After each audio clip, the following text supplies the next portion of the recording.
Basically हमने एक class लिया था जिसमें एक्सप्लोजिव के बारे में डिस्कस किया था। एक्सप्लोजिव होता क्या है, उसके प्रॉपर्टीज क्या क्या है, ये सारा हमने देखा था। अभी हम बहुत डिटेल में नहीं जाएंगे, अपन पूरी तरह से एग्जाम में रिलेवेंट बात करेंगे। जो जो चीजें आपके एग्जाम में आ सकती है, पूछा जा सकता है, बस उतना ही क्लास में कराएंगे। ये स्क्रीन दिख रहा है ना यार कि चमक रहा है? तो देखो, basically classification of explosive, explosive का क्लासिफिकेशन अपन करते हैं तो दो टाइप का एक्सप्लोजिव होता है। एक हमारा होता है क्या, लो एक्सप्लोजिव, और दूसरा होता है हाई एक्सप्लोजिव। जब हम लो एक्सप्लोजिव की बात करते हैं तो लो एक्सप्लोजिव एक्सप्लोजिव क्या होता है, अभी आप लो एक्सप्लोजिव में आपको पूछा क्या जा सकता है, क्या क्या पूछा जा सकता है, उस पर सीधा सीधा पॉइंट आउट करता है, डिटेल में नहीं जाते हैं। लो एक्सप्लोजिव मतलब एक तो क्या हुआ, आपको पूछेगा ignition by flame. High explosive की जब हम बात करते हैं तो उसको क्या होता है, डेटोनेशन होता है। डेटोनेशन मतलब हमको डेटोनेटर की जरूरत, वर्ड प्रॉपर्ली नहीं दिख रहा है, तो लो एक्सप्लोजिव में क्या होता है आपका, फ्लेम से आप इग्निशन करते हैं। हाई एक्सप्लोजन में क्या करते हैं, डेटोनेशन की जरूरत पड़ती है, डेटोनेटर की जरूरत पड़ती है। जो जो चीजें काम का है बस वही ध्यान रखिए। ये जो गन पाउडर है वो एग्जांपल है लो एक्सप्लोजिव का। गन पाउडर जो है वो एग्जांपल है लो एक्सप्लोजिव का। गन पाउडर का कंस्टिट्यूएंट आपको पूछ दे, इंग्रेडिएंट आपको पूछ दे क्या क्या होता है, तो आपने पता होना चाहिए charcoal, sulphur, potassium. Charcoal, sulphur और पोटेशियम, CSP आपका क्या होता है, कंपोजिशन होता है गन पाउडर का। ठीक है, 15% चारकोल होता है, 10% आपका सल्फर होता है और 75% आपका पोटेशियम नाइट्रेट होता है गन पाउडर के अंदर में। इन सब के अलावा एक चीज और है जो आपने ध्यान में रखना है। एक तो आपने ignition by flame, constituent gun powder example है, हीविंग इफेक्ट।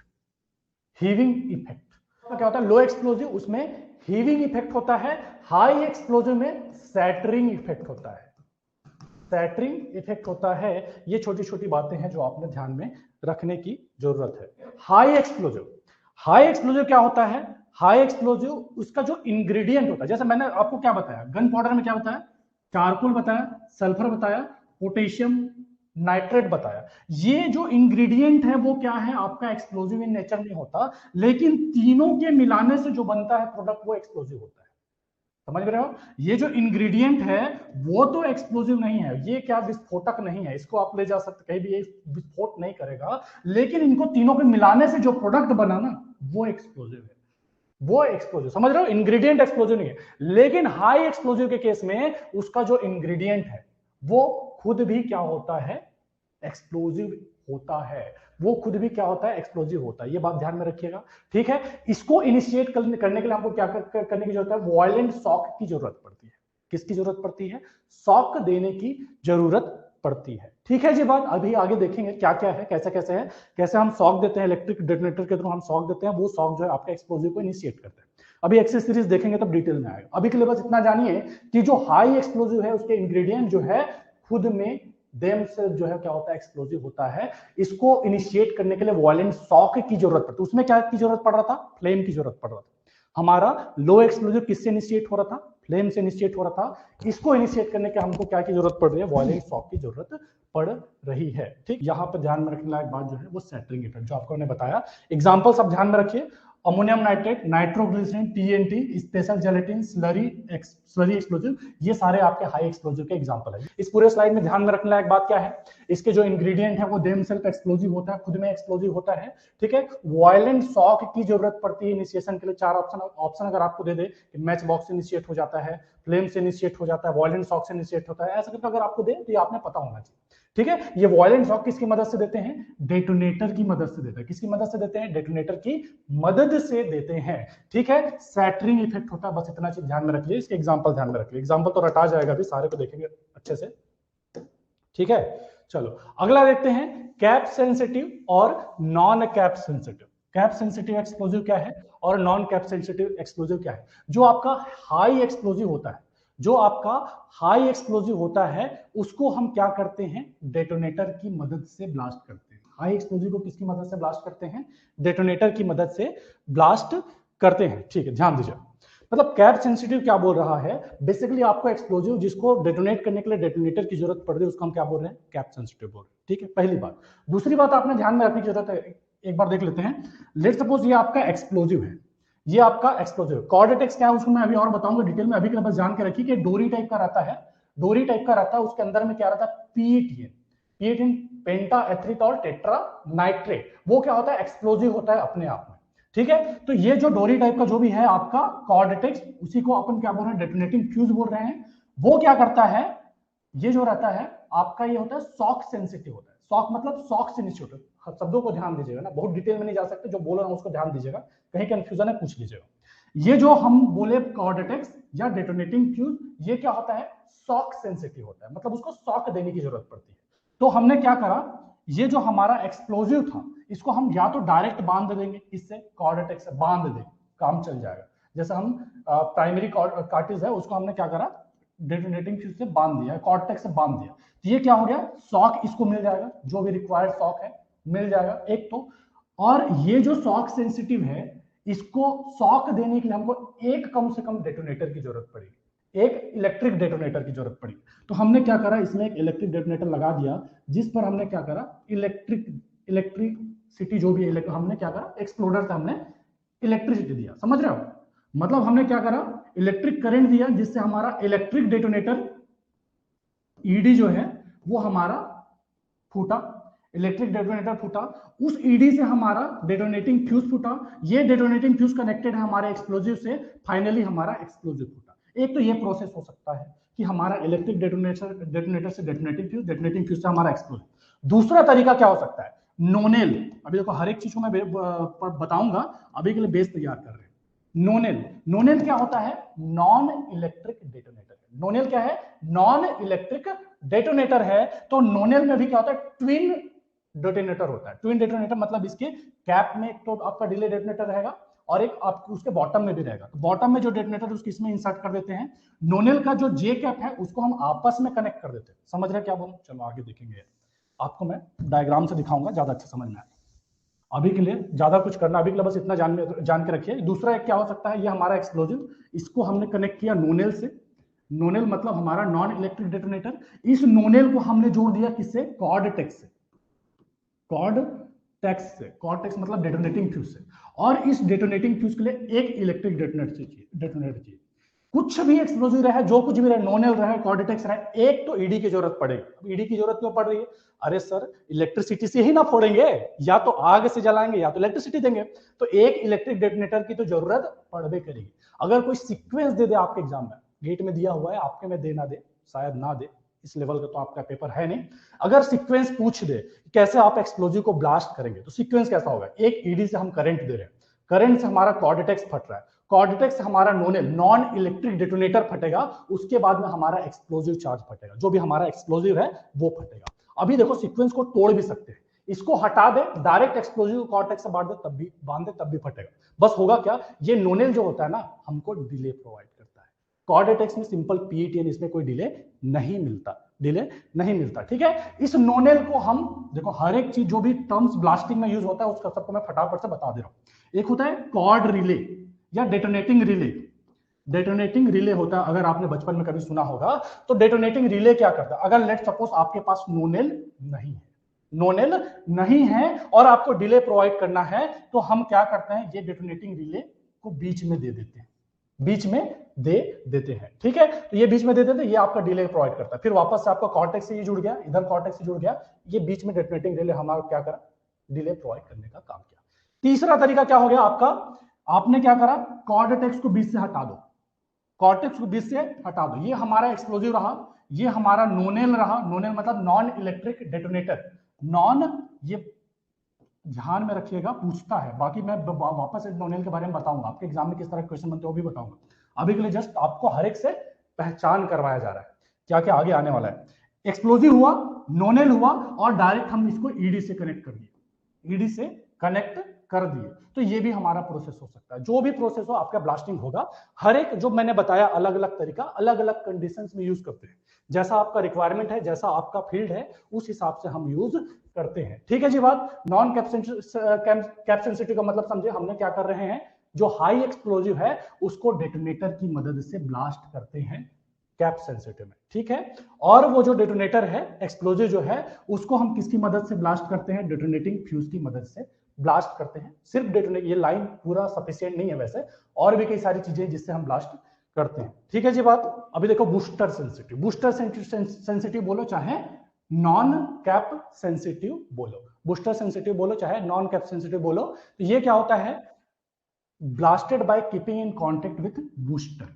बेसिकली यहां पे आपको ब्लास्ट करने के लिए क्या की जरूरत पड़ रही है, बूस्टर की जरूरत पड़ रही है या फिर प्राइमर की जरूरत पड़ रही है। हमारे यहां तो कंट्रोल ब्लास्टिंग कॉर्ड रिले से ईडी फिर ब्लास्ट, हाँ ठीक है, वही बता रहा हूं शुभम। बेसिकली एक तो ईडी लास्ट में आपको जरूरत पड़ता ही होगा, ईडी से ही ना आप करंट देंगे, बाकी इधर का चेंज कर सकते हैं। कॉर्ड रिले आपने कर लिया, जो भी है कॉर्ड रिले यूज कर ले, चाहे उसके जगह में आप जैसे एनईडी यूज कर रहे हैं तो एनईडी नॉन इलेक्ट्रिक डेटोनेटर भी आपको क्या डिले प्रोवाइड कर देता है, ठीक है, और कंट्रोल ब्लास्टिंग के लिए आप कर रहे हैं, ठीक है।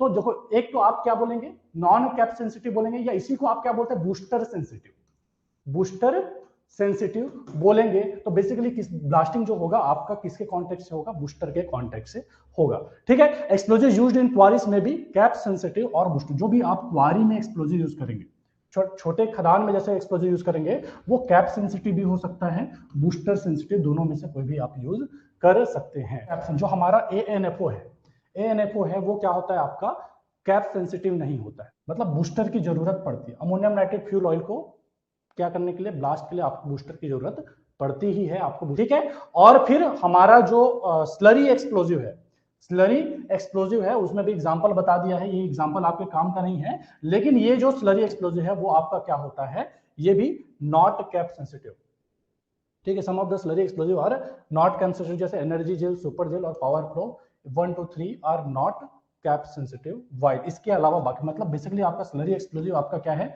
नॉन कैप सेंसिटिव भी है और कैप सेंसिटिव भी है, ठीक है जी बात। आगे बढ़ें,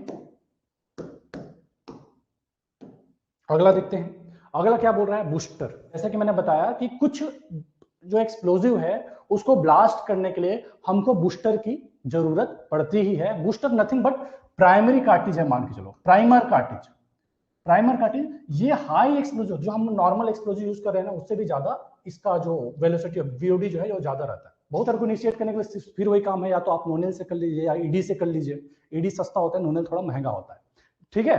तो इसी जो ट्रेड नेम है हमारा बूस्टर का वो प्राइमेक्स करके है, नथिंग बट प्राइमिंग कार्टिज ही है, ठीक है। बूस्टर जो होता है वो आपका क्या होता है, वाटर रेजिस्टेंट होता है। बूस्टर जो है उसका वेलोसिटी ऑफ डेटोनेशन कितना है, 7000 मीटर पर सेकेंड, और वेट स्ट्रेंथ जो है वो 82, ठीक है। फिर it can be detonated by DF या डेटोनेटर, यही मैं आपको बता रहा था। जो बूस्टर है, बूस्टर को आप क्या कर लीजिए, डायरेक्ट आप किससे, डेटोनेटिंग फ्यूज से बांध के आप या तो वो कर लीजिए, उसको ब्लास्ट कर लीजिए, या फिर आप इसमें डेटोनेटर इंसर्ट करके भी आप इसको डेटोनेट कर लीजिए। तो वो दोनों से ये बेसिकली आपका डेटोनेट हो जाएगा, कौन, हमारा बूस्टर, ठीक है। बूस्टर नेम्ड पेंटोलाइट, बूस्टर एक जो बूस्टर का नाम क्या है, पेंटोलाइट। पेंटोलाइट क्या है अगर कोई पूछे तो हमारा बूस्टर है जिसका स्पेसिफिक ग्रेविटी 1.5 से 1.61 तक वेरी करता है। बूस्टर क्वाइट कॉस्टली, बूस्टर थोड़ा महंगा आता है, ओके। अभी आते हैं cast booster. Cast booster, booster ही है ये भी, लेकिन ये और ज्यादा हाई स्ट्रेंथ का है। जैसे आपको बहुत जो एक्सप्लोजिव था, ज्यादा क्वांटिटी में एक्सप्लोजिव को ब्लास्ट करना है, ज्यादा क्वांटिटी में, डीप या लार्ज डाया है जहां पे एक्सप्लोजिव का ज्यादा एक्सप्लोजिव डाला है, वहां पे ब्लास्ट करने के लिए हमको कास्ट बूस्टर की जरूरत पड़ती है। कास्ट बूस्टर कैसे वर्क करता है, देखिए डिटेल में नहीं जाएंगे फिर से। ये हमारा कास्ट बूस्टर हुआ, इसको क्या से बांधे हमने, डीएफ से बांधे। ये डीएफ जो मैं बोल रहा था ना, तार टाइप का रहता है, तार टाइप का रहता है। तो देखो ये बंडल है, आपने वायर का बंडल देखा होगा, सिमिलरली डीएफ का भी बंडल रहता है। वो जो बंडल है उसमें प्लास्टिक का मतलब जो वायर है, वायर बोल लो, ठीक है, या डीएफ को जैसे वायर ही मान लो। तो जैसे आपका तार के अंदर में क्या रहता है, एल्यूमिनियम या कॉपर का जो भी तार रहता है, इसमें क्या रहता है आपका, पीईटीएन का कोर रहता है, पीईटीएन का कोर रहता है जो कि हाई एक्सप्लोजिव है, ठीक है। वही एक ब्लास्ट होता है। पीईटीएन को इनिशिएट करने के लिए हमको ईडी की जरूरत पड़ती है, बेसिकली इसको इनिशिएट करने के लिए ईडी की जरूरत पड़ती है। तो इसको हमने क्या कर दिया, हमारा जो कास्ट बूस्टर है उससे बांध दिया। कास्ट बूस्टर में छेद रहता है एक्चुअली, उससे बांध दिया किसको, डीएफ को। और ये जो है हमारा एनर्जी जो भी हमारा बूस्टर है उसको क्या करेगा, जो भी हमारा एक्सप्लोजिव है उसको क्या करेगा, ब्लास्ट करेगा। समझ में आ रहा है प्रोसेस।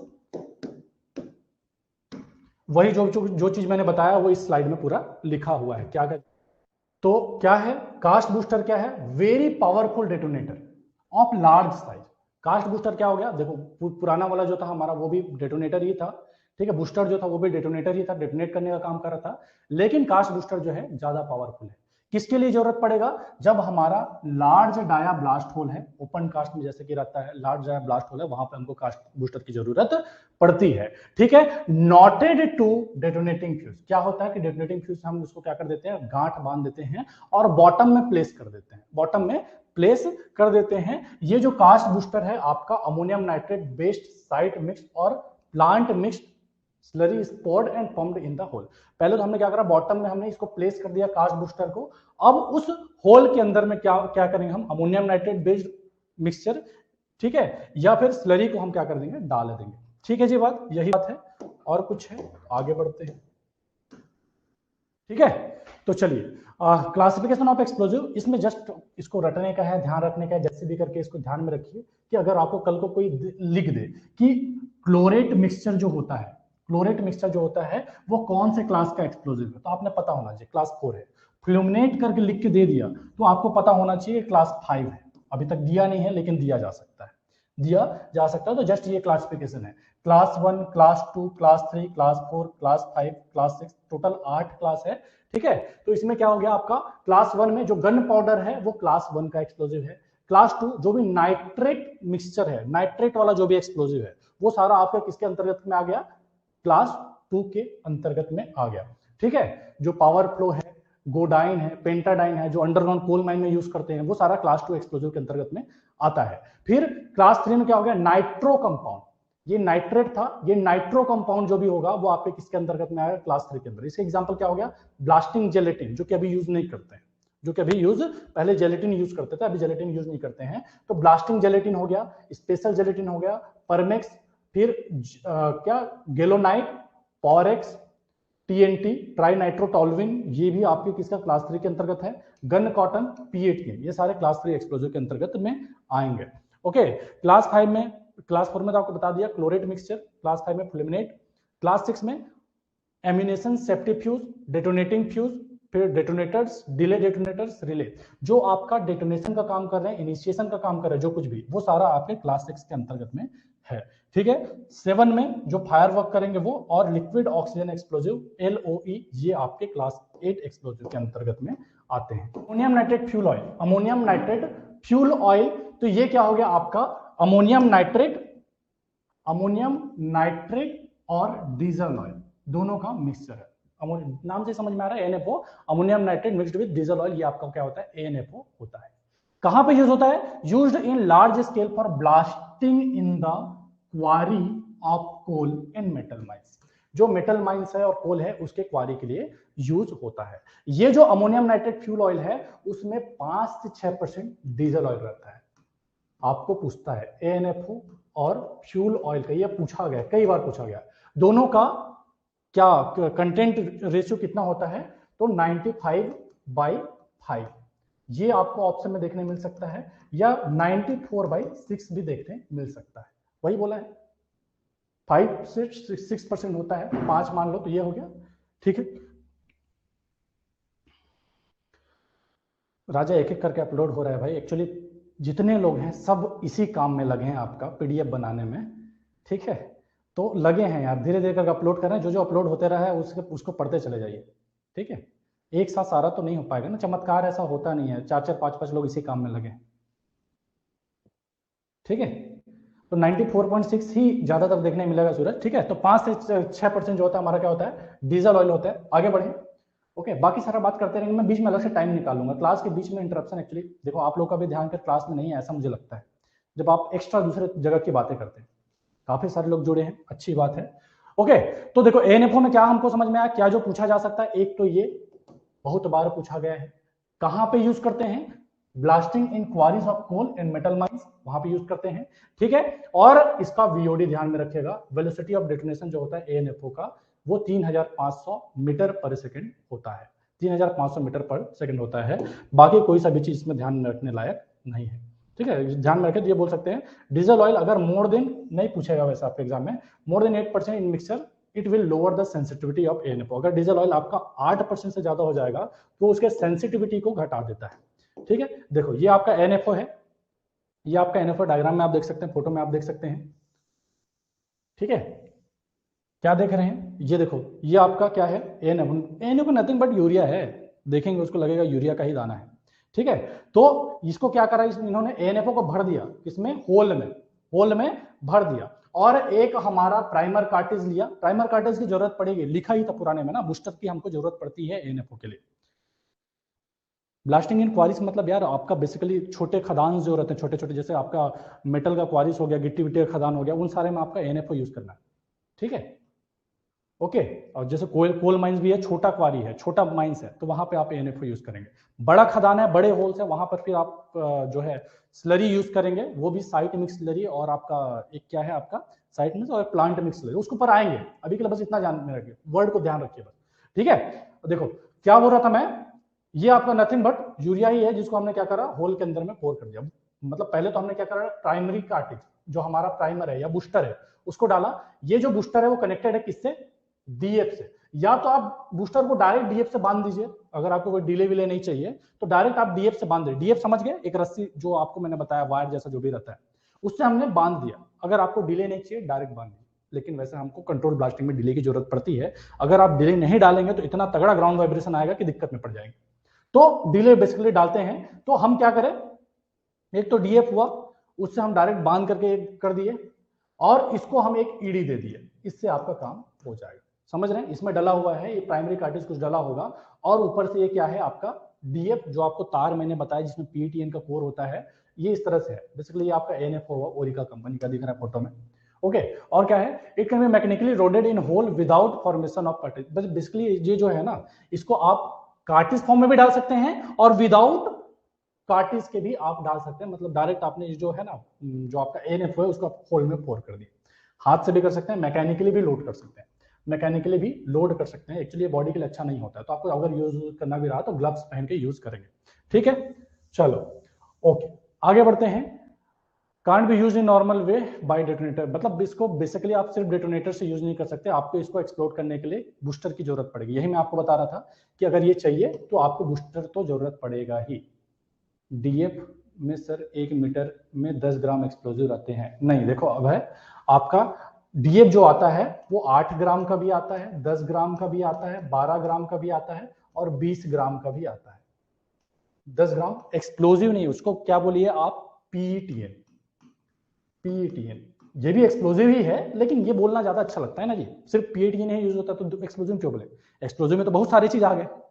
तो पीईटीएन हाई एक्सप्लोजिव है, हाई एक्सप्लोजिव। ये आपका ये 1 मीटर में आपका 8 ग्राम भी हो सकता है, 10 ग्राम भी हो सकता है, 12 ग्राम भी हो सकता है, और 20 ग्राम भी, एज पर योर रिक्वायरमेंट।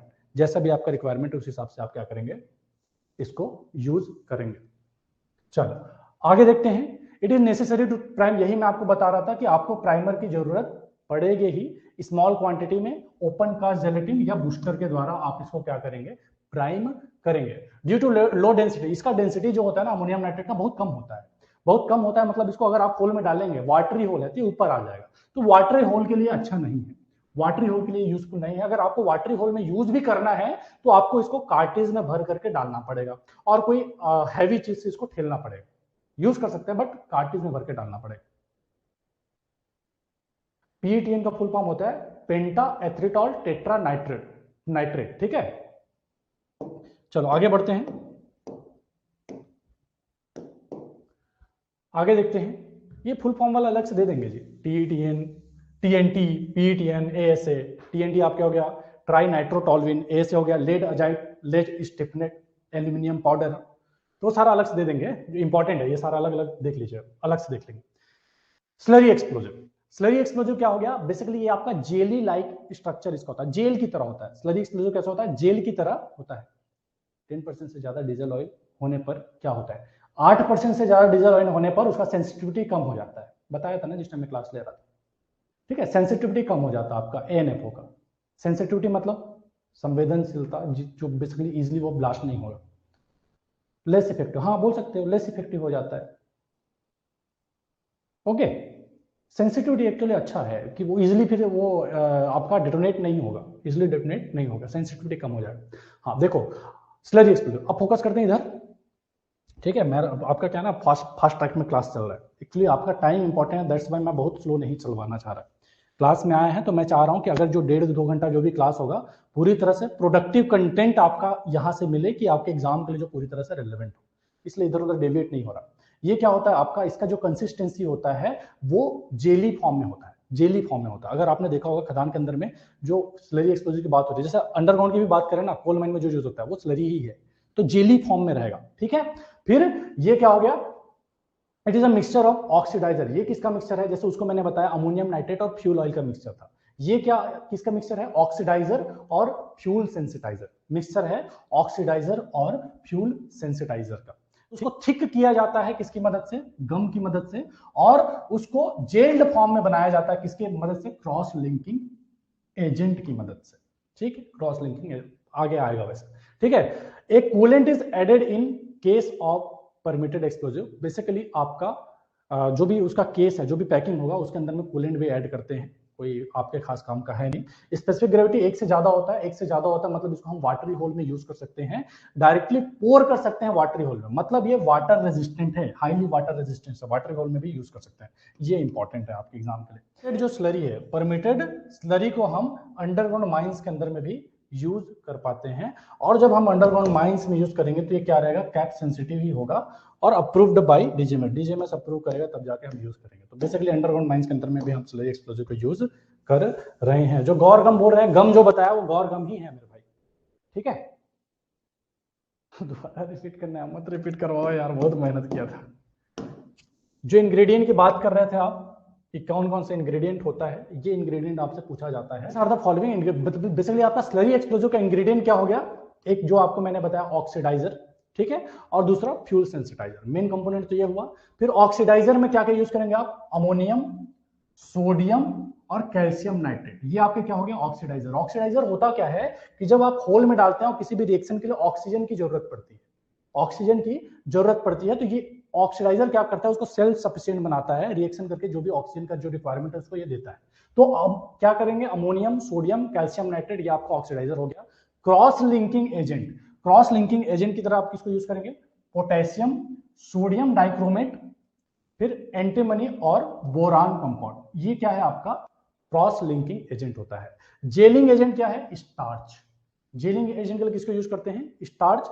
फिर फ्यूल सेंसिटाइजर, फ्यूल सेंसिटाइजर में आपका टीएनटी, ट्राई नाइट्रोटोल्विन, पेंटोलाइट, ये दोनों क्या है आपका एक्सप्लोजिव है, अपने आप में एक्सप्लोजिव है। उसके अलावा एल्यूमिनियम, सुगर, यूरिया, पैराफिन, हेक्सामाइन, फिर एथिलीन, एथिलीन ग्लाइकॉल, फिर वुड पल्प, ये सारे जो नॉन एक्सप्लोजिव है, इन सबको हम यूज करते हैं एज ए फ्यूल सेंसिटाइजर यूज कर सकते हैं। स्लरी एक्सप्लोजिव का वीओडी, वीओडी यहां पे लिखना है, लिख लीजिए।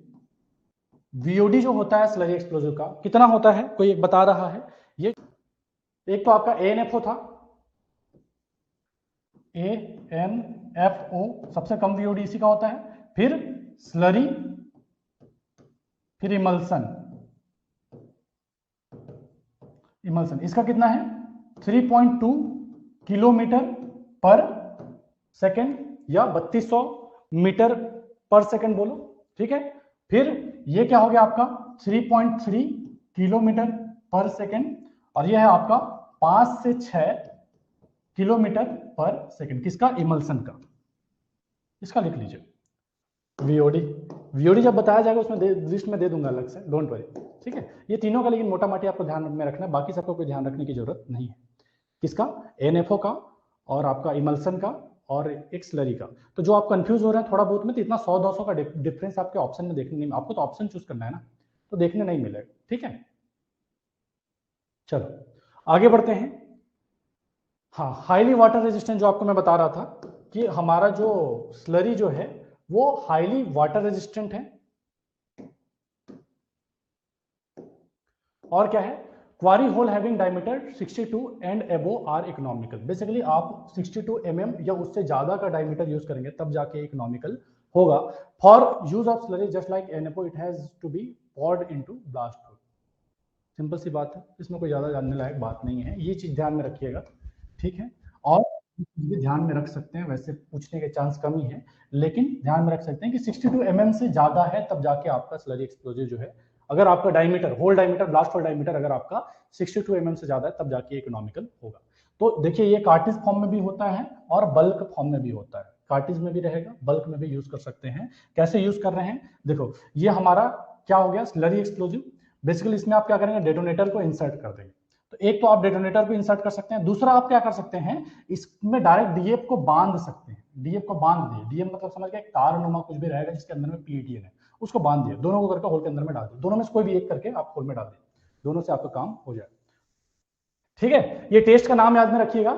ठीक है, standard safety test for slurry explosive. Slurry explosive के लिए कौन कौन सा टेस्ट है जो यूज करते हैं, एक तो आपका बर्निंग टेस्ट हो गया, फ्रिक्शन एंड इंपैक्ट टेस्ट, इसी को क्या बोलते हैं, टॉर्पीडो टेस्ट बोलते हैं। अगर आपको कहीं टॉर्पीडो टेस्ट देखने मिल जाए, लिखा हुआ मिल जाए, वो नथिंग बट फ्रिक्शन या इंपैक्ट टेस्ट है। ठीक है, फिर impact sensitivity by hammer fall, फिर राइफल बुलेट टेस्ट, फिर सेंसिटिविटी ऑफ फ्लैम हेड, मतलब बेसिकली उसको जला करके भी देखते हैं कि क्या बोलते हैं वो सेंसिटिव है कि नहीं। ये सारा बेसिकली टेस्ट का नाम है। क्या करते हैं, कैसे करते हैं, ज्यादा डिटेल में ना जान के बस इसका नाम याद में रखिए कि कौन कौन से टेस्ट हैं, burning test, friction test, impact sensitivity test, rifle test, rifle bullet test, फिर sensitivity of flame head, fuse head test. ये नाम याद में रखिएगा। इसमें एक जो नया उटपटांग टाइप का नाम दिख रहा है, टॉर्पीडो टेस्ट। टॉर्पीडो टेस्ट का मतलब क्या हुआ, फ्रिक्शन या इंपैक्ट टेस्ट, इतना ध्यान में रखिए। ठीक है, क्वेश्चन पे आते हैं, ये क्या है, इट इज अ इंटीमेट, मैंने क्या ना स्लाइड में और भी चीजें थी उसको मैंने रिमूव कर दिया, उतना ही रखा जो आपके एग्जाम में पूछा जा सकता है और जहां कहीं से आपके एग्जाम में पूछा गया है। Emulsion explosive, it is a intimate mixture of two liquid that does not dissolve in each other. ध्यान में रखिएगा, पिछला वाला में जब मैंने बताया तो ऑक्सीडाइजर और क्या था आपका फ्यूल सेंसिटाइजर था, बेसिकली वो जेली फॉर्म में था। ठीक है, जेली फॉर्म में था। ये क्या है, दो लिक्विड का मिक्सचर है। ये छोटी छोटी चीजें ध्यान में रखने का है, ये छोटी छोटी चीजें ध्यान में रखने का है। सबसे पहले मैंने बताया था, क्या बताया था, एनएफओ बताया था। एनएफओ क्या था आपका, बेसिकली यूरिया था जिसको हमने फ्यूल ऑयल मिला करके एक्सप्लोजिव बना दिया। अब यहाँ पे क्या था, जब हमने बात करा किसका, स्लरी का, तो स्लरी क्या था, एक तो आपका ऑक्सीडाइजर था और एक आपका फ्यूल सेंसिटाइजर था। दोनों को मिलाकर के जेलियस फॉर्म में बताया। ये किसमें, लिक्विड फॉर्म में है, लिक्विड फॉर्म में है। देन डू नॉट डिसॉल्व, ये क्या होता है, ऐसा होता है कि दोनों एक दूसरे से डिसॉल्व नहीं होता। इसमें भी ध्यान में रखिएगा। इसमें इंपॉर्टेंट चीज जो आपके एग्जाम में पूछता है, ठीक है, अगले स्लाइड में बताऊंगा, माइक्रो ड्रॉपलेट्स किस लिए यूज होता है, वो सारा आपके एग्जाम में यूज होता है। ठीक है, it is a two phase system in which inner and dispersed phase is distributed in outer core continuous.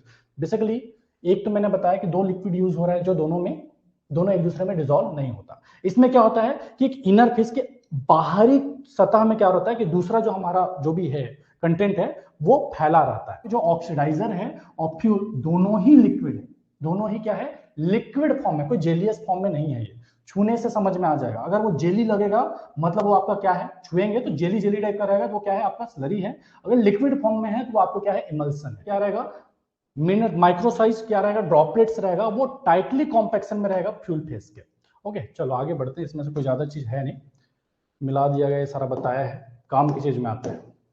जो हमारा इमल्सन है, ये मैं बता रहा था आपको, इसमें क्या होता है, emulsion is made up of micro droplets. किससे बना होता है, माइक्रो ड्रॉपलेट से बना होता है। ये माइक्रो ड्रॉपलेट क्या है, अमोनियम नाइट्रेट के माइक्रो ड्रॉपलेट्स।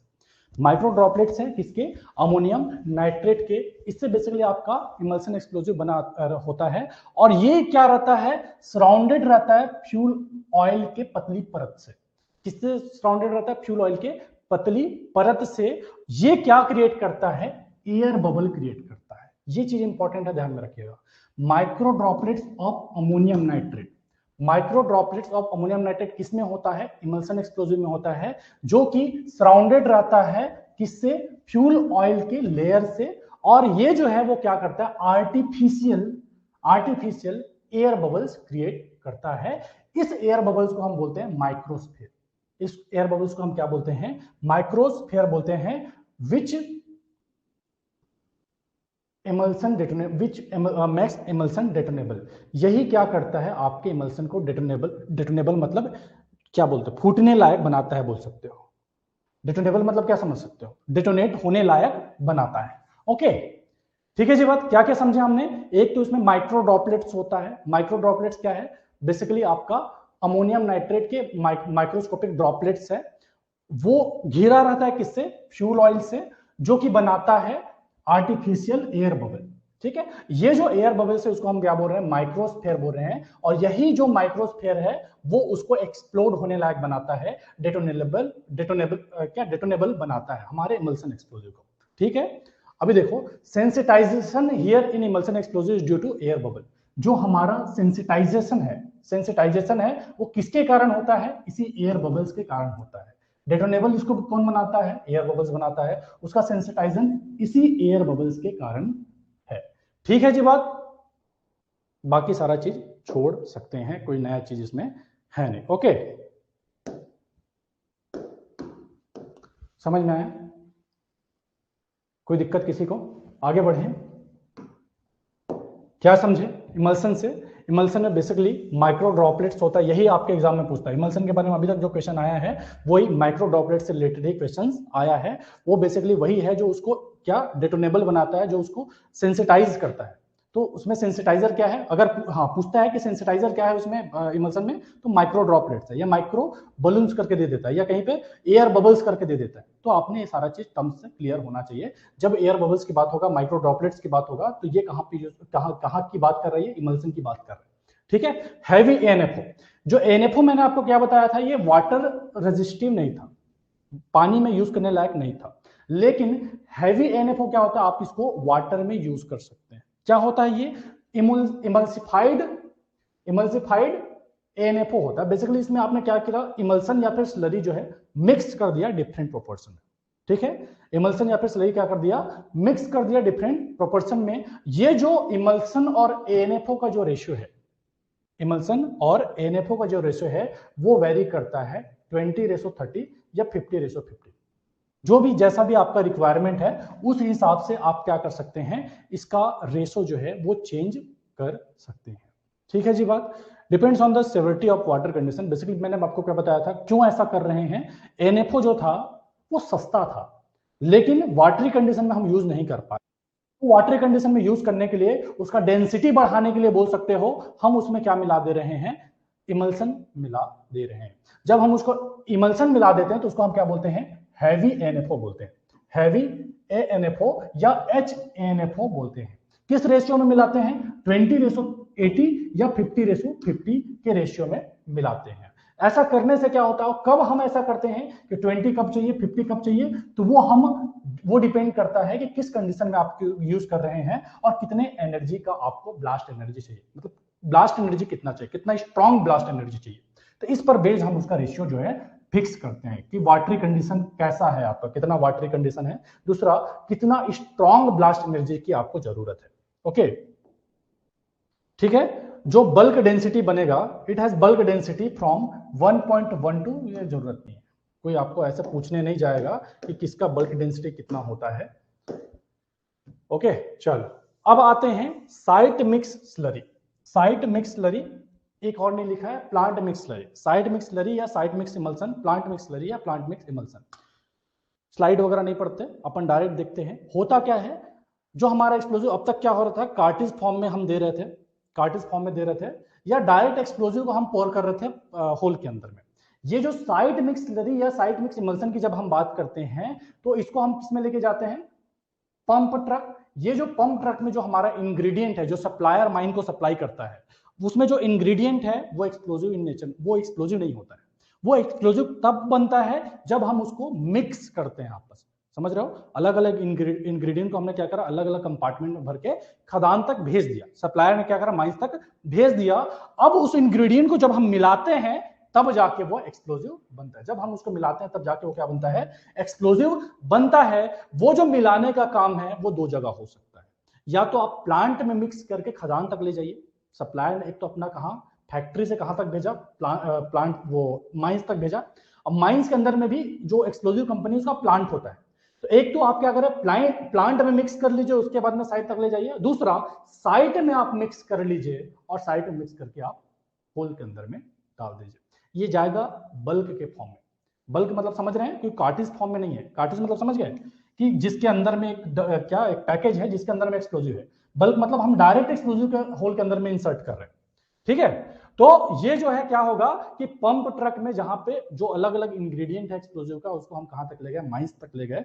वहां ले जाके हमने क्या करा, या तो हम प्लांट में मिक्स करेंगे, जब प्लांट में मिक्स करेंगे तो उसको क्या बोलेंगे, प्लांट मिक्स्ड स्लरी बोलेंगे। और जब हम उसको साइट पे मिक्स करेंगे तो उसको हम साइट मिक्स स्लरी या साइट मिक्स इमल्सन बोलेंगे। ठीक है, यहां तक की बातें क्लियर है। ठीक है, तो ये जो है उसको बेसिकली जब हम होल के अंदर में तो डाल देंगे, लेकिन चार्जिंग के पहले हमको क्या की जरूरत पड़ती है, कास्ट बूस्टर की जरूरत पड़ती है। कास्ट बूस्टर की जरूरत पड़ती है। ये कास्ट बूस्टर 250 ग्राम का भी हो सकता है, इससे ज्यादा का भी हो सकता है। रिक्वायरमेंट क्या रहेगा, 10%। जो भी आप चार्ज करेंगे उसका 10% हमारा बूस्टर चाहिए रहता है। इसको हम टाई कर देते हैं, बांध देते हैं डेटोनेटिंग फ्यूज से, और बांध करके हम होल के अंदर में डाल देते हैं। आफ्टर देन हम उसमें पोर करते हैं साइट मिक्स स्लरी या साइट मिक्स इमल्सन या प्लांट मिक्स स्लरी या प्लांट मिक्स इमल्सन। प्रोसेस समझ में आ रहा है क्या बोल रहा हूं मैं? मेरे ख्याल से क्लियर होगा कि हमने क्या करा, सप्लायर ने क्या करा, सप्लायर ने खदान तक भेज दिया, अलग अलग इंग्रेडिएंट को खदान में ले जाके हमने क्या करा, मिक्स करा। होल में हमने पहले तो क्या डाला, प्राइमरी कार्टेज डाला, प्राइमिंग कार्टेज डाला, जो कि आपके एक्सप्लोजिव को इनिशिएट करने वाला है। तो प्राइमिंग कार्टेज को डालने के बाद फिर उसके अंदर में, होल के अंदर में हमने क्या करा, वो जो एक्सप्लोजिव है बल्क फॉर्म में जो है उसको हमने इंसर्ट कर दिया। ठीक है जी बात, ओके। हाँ, वो जो लोडिंग है, चार्जिंग का जो रेट है, ये रेट आप ध्यान में रखिएगा, 200 kg पर मिनट ये के आसपास होता है। ठीक है, specific gravity in strength of explosive can be varied with varying the proportion of component. जैसे कि मैंने आपको बताया कि जो कंपोनेंट रहता है वो अलग अलग कंपार्टमेंट में होता है, अलग अलग कंपार्टमेंट में होता है। तो इसका जो स्पेसिफिक ग्रेविटी है और स्ट्रेंथ जो है उसको हम वेरी करवा सकते हैं, चेंज कर सकते हैं हमारे रिक्वायरमेंट के हिसाब से, जैसा भी हमको चाहिए उस हिसाब से हम उसको वेरी कर सकते हैं। अगर किसी ने ओपन कास्ट में काम किया होगा या बल्क एक्सप्लोजिव देखा होगा तो वहां पर आपने देखा होगा 4%, 8% या 12% डेंसिटी का बोलते हैं। इसका मतलब ही वही है कि रिक्वायरमेंट के हिसाब से आप जहां पे जरूरत है 4% डालिए, वहां पर जहां पे जरूरत है वहां 8 डालिए, जहां पे जरूरत है वहां 12%, ऐसे करके आप एक्सप्लोजिव डालिए। आपको मान लो हाई क्लास आपका रॉक है, कंपिटेंट रॉक है जो इजिली ना टूटने वाला, 12% डालिए, जैसा भी आपको रिक्वायरमेंट है उस हिसाब से। कंपोनेंट्स क्या क्या होता है, कंपोनेंट जो मैंने पीछे बताया आपको, क्या आपका जो ऑक्सीडाइजर है, फ्यूल है, वो सारा आपका रहेगा। ठीक है, तो उसको डायरेक्ट मिक्स ना करके, एक्सप्लोजिव ना बना के, उसके कंपोनेंट को अलग अलग ले गए। ठीक है, कंपोनेंट तो डिस्कस कर चुके हैं ना जी स्लरी का, तो वही कंपोनेंट है, बस वो मिक्स ना होके वो अलग से जा रहा है। ओके, आगे देखते हैं। स्पेशल प्रिकॉशंस फॉर एसएमई और एसएमएस, क्या क्या प्रिकॉशंस है जो आपको लेने की जरूरत पड़ती है। सब नहीं देखना है, इसमें से काम का क्या है, एक तो जो भी आपका जो काम होगा वो असिस्टेंट मैनेजर, जिसको बेसिकली आप क्या बोलें, इंचार्ज ऑफ ब्लास्टिंग, उसके ऑब्जर्वेशन में होगा। ठीक है, since the explosive is not in cartridge form, permission shall be taken by DGMS. अगर आप कार्टेज फॉर्म में यूज नहीं कर रहे हैं तो बल्क फॉर्म में यूज करने के लिए एक तो आपको डीजीएमएस से परमिशन लेना पड़ेगा। जो हम ब्लास्टिंग करेंगे उसके 60 मीटर के अंदर में आप कोई भी वेल्डिंग का काम नहीं करेंगे या स्मोकिंग वगैरह नहीं करेंगे। ठीक है, the ground up to 10 metre from pump truck, जो पंप ट्रक है, पंप ट्रक मतलब समझ गए, जिसके अंदर में हमारा एक्सप्लोजिव है, जिसके अंदर में एक्सप्लोजिव है, उसके 10 मीटर तक में कोई भी ड्राई ग्रास नहीं रहेगा, सूखा घास नहीं रहेगा। ठीक है, जो भी आपके ब्लास्टिंग, जहां पे आपको ब्लास्ट करना है उसके होल का, फिर type of startup, burden, spacing, ये सारे के लिए एक हमारे पास क्या रहेगा, असिस्टेंट मैनेजर रहेगा, जो कि ब्लास्टिंग इंचार्ज रहेगा, उसके ऑब्जर्वेशन में प्रिपेयर होगा, उसके ऑब्जर्वेशन में प्रिपेयर होगा। ठीक है, the supplier shall get pump truck approved by controller of explosive once in year. जो हमारा पंप ट्रक है, जो हमारा पंप ट्रक है, इसमें दो क्वेश्चन बन सकता है, किससे उसका जो अप्रूवल है वो किससे लेगा, एक तो किससे लेगा, कंट्रोलर ऑफ एक्सप्लोजिव, किससे लेगा, कंट्रोलर ऑफ एक्सप्लोजिव। मान लो आपके 4 ऑप्शन दे दिया, डीजीएमएस दे दिया, आईबीएम दे दिया और कुछ दे दिया, तो कंट्रोलर ऑफ एक्सप्लोजिव से क्या लेगा, अप्रूवल लेगा। कितने टाइम में लेगा, 1 ईयर में लेगा। कितने टाइम में लेगा, 1 ईयर में लेगा। इस पूरे स्लाइड में काम का क्या है, एक तो 60 मीटर के अंदर में वेल्डिंग काम नहीं करेंगे, 10 मीटर के अंदर में कोई भी ग्रास नहीं होना चाहिए पंप ट्रक के, ठीक है। फिर असिस्टेंट मैनेजर, पूरा ऑब्जर्वेशन किसके अंडर में होगा? असिस्टेंट मैनेजर, जो कि ब्लास्टिंग इंचार्ज रहेगा उसके ऑब्जर्वेशन में होगा। हो सकता है आपके 4 ऑप्शन में दे दे, ओवरमैन के कंट्रोल में रहेगा, मैनेजर के कंट्रोल में रहेगा, सेफ्टी ऑफिसर के कंट्रोल में रहेगा, ब्लास्टिंग इंचार्ज के कंट्रोल में रहेगा, या फिर आपको बोले ब्लास्टिंग इंचार्ज जो रहेगा उसका क्वालिफिकेशन क्या हो, वो कौन रह सकता है? ओवरमैन रह सकता है, सेकंड क्लास ऑफिसर हो सकता है, फर्स्ट क्लास ऑफिसर हो सकता है। तो आपने असिस्टेंट मैनेजर, जो भी, ये छोटा छोटा बात है जो आपने ध्यान में रखने की जरूरत है। इंचार्ज देखो वो डिपेंड करेगा शुभम, कहीं पे फर्स्ट क्लास का ही जरूरत पड़ता है, वो आपका जैसे डीप होल ब्लास्टिंग है, डीप होल ब्लास्टिंग में भी असिस्टेंट मैनेजर का जरूरत पड़ता है, वो फर्स्ट क्लास होल्डर होना चाहिए। इस पर्टिकुलर केस में second class manager certificate holder भी काम चलेगा, ठीक है। मतलब वो इसमें स्पेसिफाई नहीं है, साइट की बात हो रही है उस पर डिपेंड करेगा। ये जो होल की बात हो रही है, स्पेसिंग बटन की बात हो रही है, डेप्थ की बात हो रही है, ये डेप्थ अगर आपका डीप होल ब्लास्टिंग है 3 मीटर से ज्यादा है, तो वहां पे आपको first class manager certificate holder होना चाहिए, जो क्या है हमारा, दोनों नहीं चलेगा। सुने, डीप होल ब्लास्टिंग के लिए फर्स्ट क्लास मैनेजर चाहिए। आगे आएगा, वैसे आगे आएगा, थोड़ा पेशेंस रखिए, सब आएगा, धीरे धीरे पन्ने खुलेंगे। एग्जाम में जो आपका पूछा गया है, जो आप क्वेश्चन ला रहे हैं, वो तो जरूर आपको स्लाइड के अंदर में दिख जाएगा। इररिलेवेंट जो आ रहा है कि सर डेंसिटी किसका कम होता है, किसका ज्यादा होता है, जो कभी एग्जाम में आया है नहीं, जो आने के चांस नहीं, उन सारे क्वेश्चन का भले जवाब ना मिले, लेकिन जो एग्जाम के लायक है वो सारे जवाब यहाँ पे मिलेंगे। ओके, अगर कुछ नहीं भी पता हो या स्लाइड में नहीं भी हो तो मैं अलग से बता दूंगा, ठीक है। फास्ट ट्रैक क्लास का यही होता है, कुछ कुछ चीजें मिस हो जाती है। अभी आते हैं परमिटेड, वो जो अभी तक जितना बात हो रहा था ना, एएनएफओ का जो बात हो रहा था, स्लरी एक्सप्लोजिव का बात हो रहा था, साइट मिक्स स्लरी का जो बात हो रहा था, प्लांट मिक्स स्लरी का जो बात हो रहा था, इमल्सन का जो बात हो रहा था, वो सारा किसके लिए था? ओपन कास्ट के लिए था। किसके लिए था? ओपन कास्ट के लिए था। अब जब हम अंडरग्राउंड की बात करेंगे तो वहां पे किसकी बात होगी? आपका परमिटेड एक्सप्लोजिव की बात होगी। अभी परमिटेड एक्सप्लोजिव का मतलब मुझे कोई बताए तो बता तो पाएंगे नहीं, इतना कहाँ टाइप करेंगे।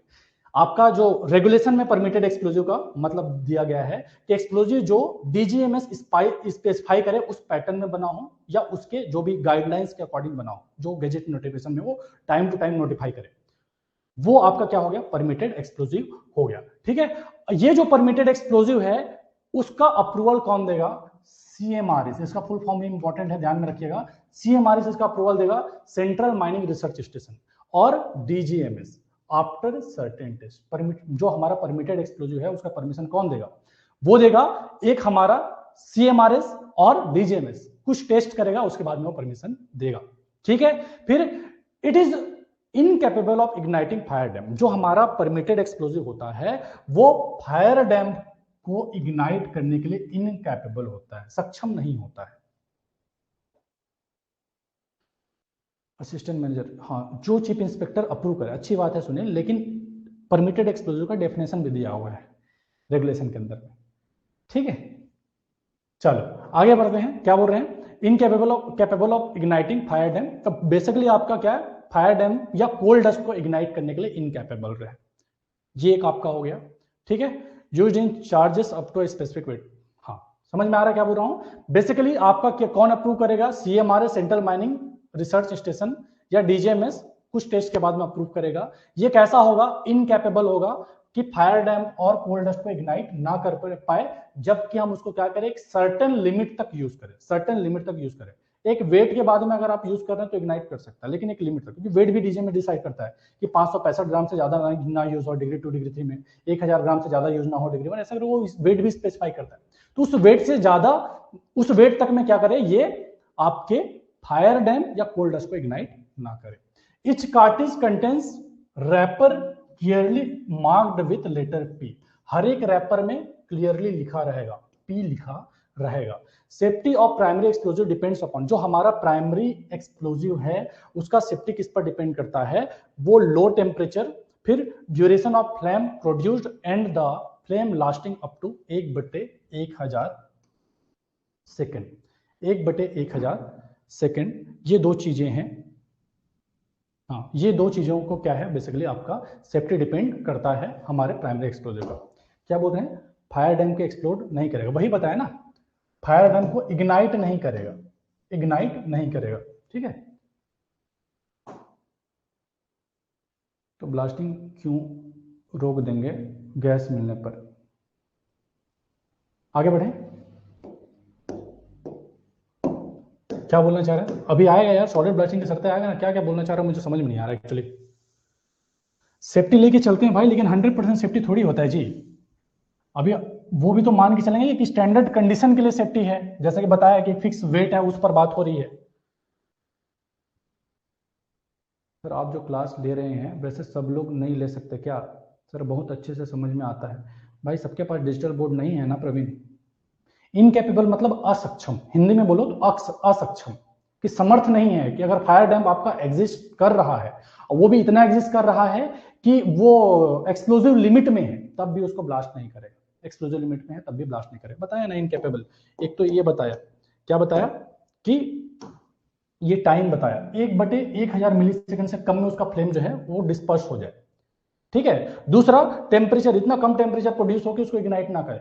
तो ये 2-3 चीजें हैं। अच्छा एक और चीज छूट गया है जो आपका, ये क्या कंटेंट करता है, ये मेन इंपॉर्टेंट है, कूलिंग एजेंट कंटेंट करता है। परमिटेड एक्सप्लोजिव कुछ नहीं, वही स्लरी एक्सप्लोजिव है पुराना वाला, वही स्लरी एक्सप्लोजिव है पुराना वाला, लेकिन यहां पे हमने क्या लगा दिया, मिला दिया, कूलिंग एजेंट मिला दिया। कूलिंग एजेंट मिला दिया। क्या है cooling agent? Sodium chloride, potassium chloride, फिर सोडियम फ्लूमिनेट है कि फास्फोरस है, जो भी बोलते हैं, देख लो यार, केमिस्ट्री मेरा थोड़ा कमजोर है, ठीक है। अमोनियम नाइट्रेट, फिर ये सोडियम क्लोराइड वापस आ गया। तो ये हमारा क्या है, कूलिंग एजेंट है। कूलिंग एजेंट का नाम याद में रखिएगा, आपका 4 ऑप्शन में दिख सकता है, परमिटेड एक्सप्लोजिव और वो जो पुराना स्लरी एक्सप्लोजिव था, दोनों सेम ही है, बस इसका फर्क है, इसमें एक्स्ट्रा ये मिला दिया है, क्या करने के लिए, उसको ठंडा करने के लिए, ब्लास्ट होते साथ में तुरंत ठंडा हो जाए। ठीक है जी बात, चलो P1 P2 P3 P4 P5, अभी इसमें ध्यान में रखिएगा, ये आपके एग्जाम के लिए इंपॉर्टेंट है, एक्चुअली पूछ सकता है। वैसे आपके एग्जाम में अभी तक जो पूछा गया है यही पूछा जाता है। P5 एक्सप्लोजिव किसमें यूज होता है? सॉलिड ब्लास्टिंग में यूज होता है। या सॉलिड ब्लास्टिंग में कौन सा एक्सप्लोजिव यूज होता है? P5 एक्सप्लोजिव यूज होता है, बस इतना पूछा गया है। लेकिन इससे आगे अगर पूछा जाए तो क्या पूछेगा? P1 क्या होता है? अनसिद्ध एक्सप्लोजिव होता है, अनसिद्ध एक्सप्लोजिव होता है। उसके एग्जाम्पल क्या हो गया? HXG, वाइजिंग, वाइकिंग जी, फिर स्लरी एक्सप्लोजिव लाइक गोडाइन, ये सारा आपका P1 है, ठीक है।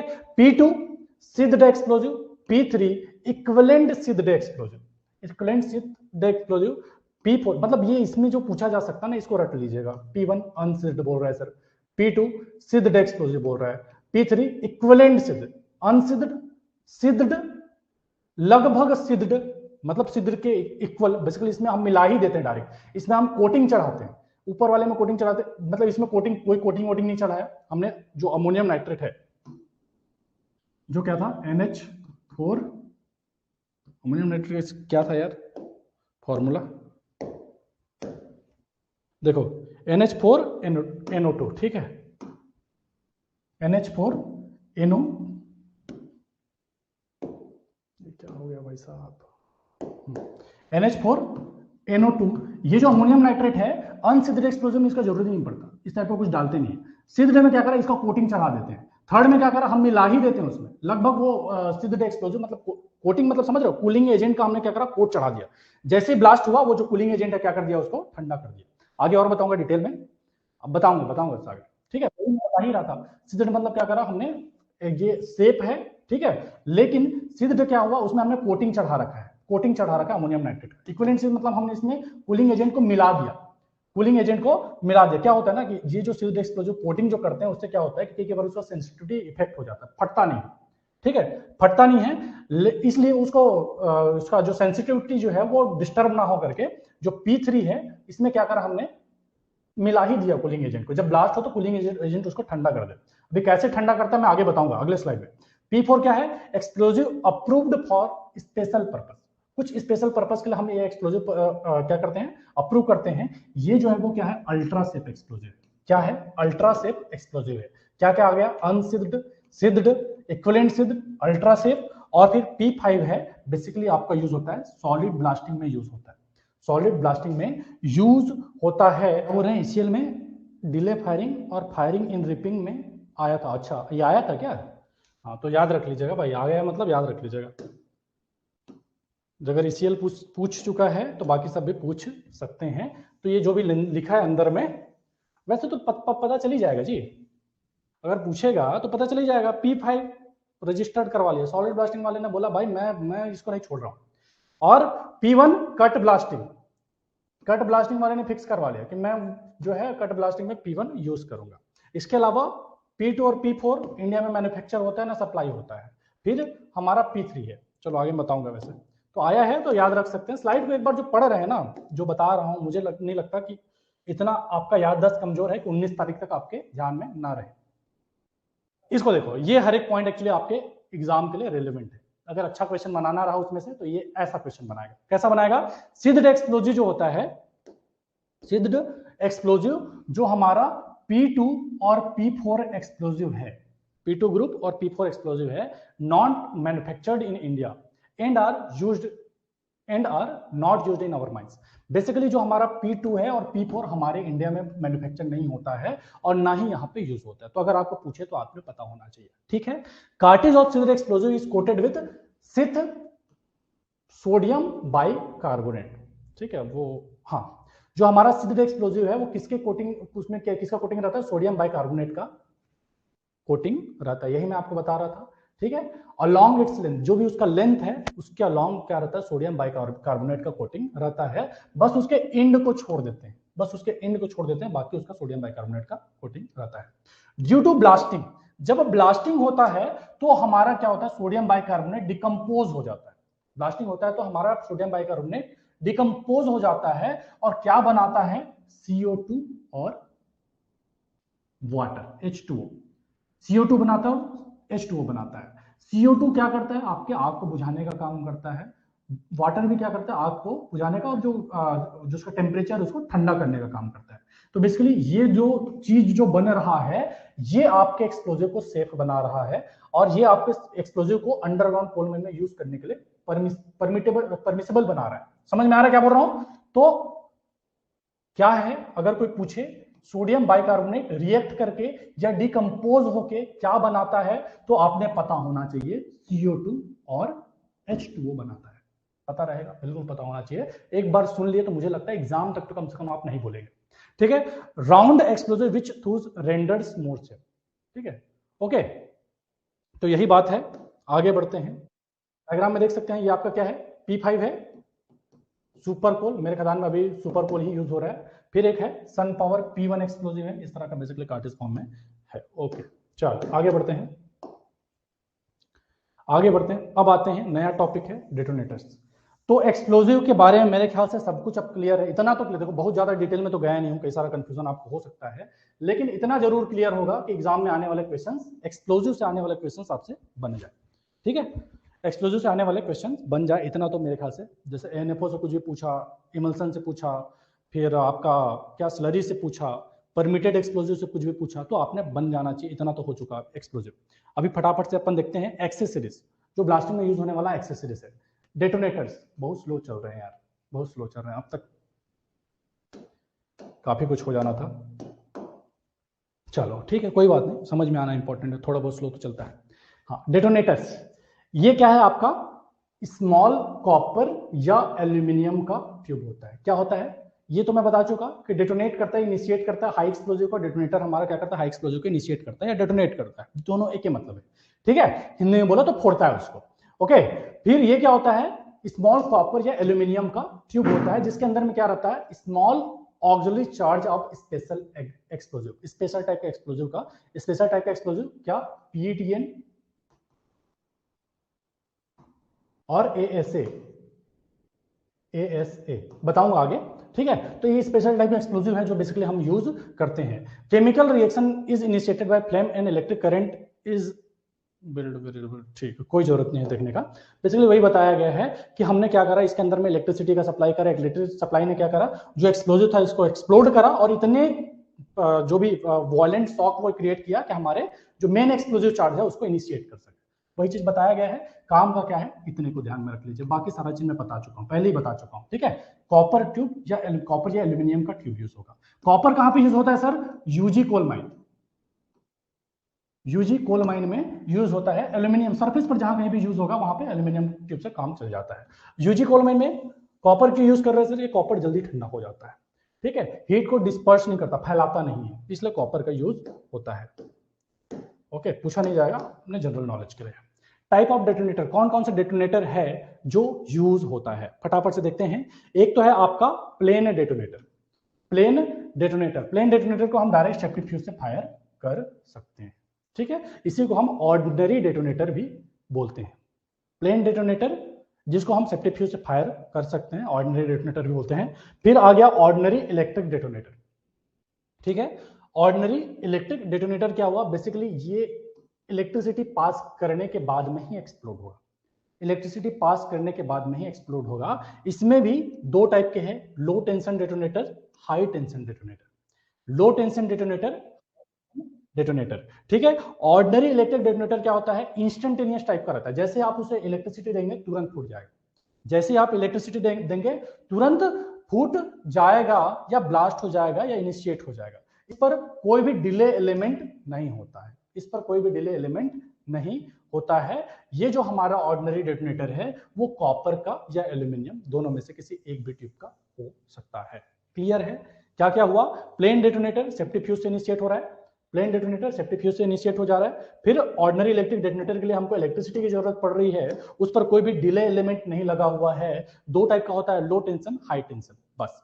ठीक है, अभी आते हैं डिले डेटोनेटर। डिले डेटोनेटर क्या है, डिले डेटोनेटर में जैसा कि नाम से आपको समझ में आ रहा है, डिले एक्स्ट्रा आ गया है, डिले एक्स्ट्रा आ गया तो आपका डिले एलिमेंट इंसर्ट हो जाएगा, डिले एलिमेंट भी रहेगा डिले डेटोनेटर के अंदर में, डिले एलिमेंट भी रहेगा। ये जो है बेसिकली इसको आप क्या कर रहे हैं, दो पार्ट में और डिवाइड कर सकते हैं। ठीक है, दो पार्ट में और डिवाइड कर सकते हैं, हाफ सेकंड और लॉन्ग डिले डेटोनेटर, मिली सेकेंड या short delay detonator. Half second या लॉन्ग डिले डेटोनेटर, मिली सेकेंड या शॉर्ट डिले डेटोनेटर। ठीक है, अभी देखिए इसमें क्या है, दो चीजें हैं, एक तो आपका नंबर 6 और एक है आपका नंबर 8। ये नंबर 6 और नंबर 8 का मतलब क्या हुआ सर? नंबर 6 और नंबर 8 का मतलब क्या हुआ? नंबर 6 मतलब जो मैंने आपको बताया ना कि उसके अंदर में क्या रहता है, पीटीएन रहता है, पीटीएन, पीटीएन रहता है। तो नंबर 6 में पीटीएन कम रहेगा। क्या रहेगा? कम। पूछा नहीं जाएगा आपके एग्जाम में, जस्ट आपके नॉलेज के लिए।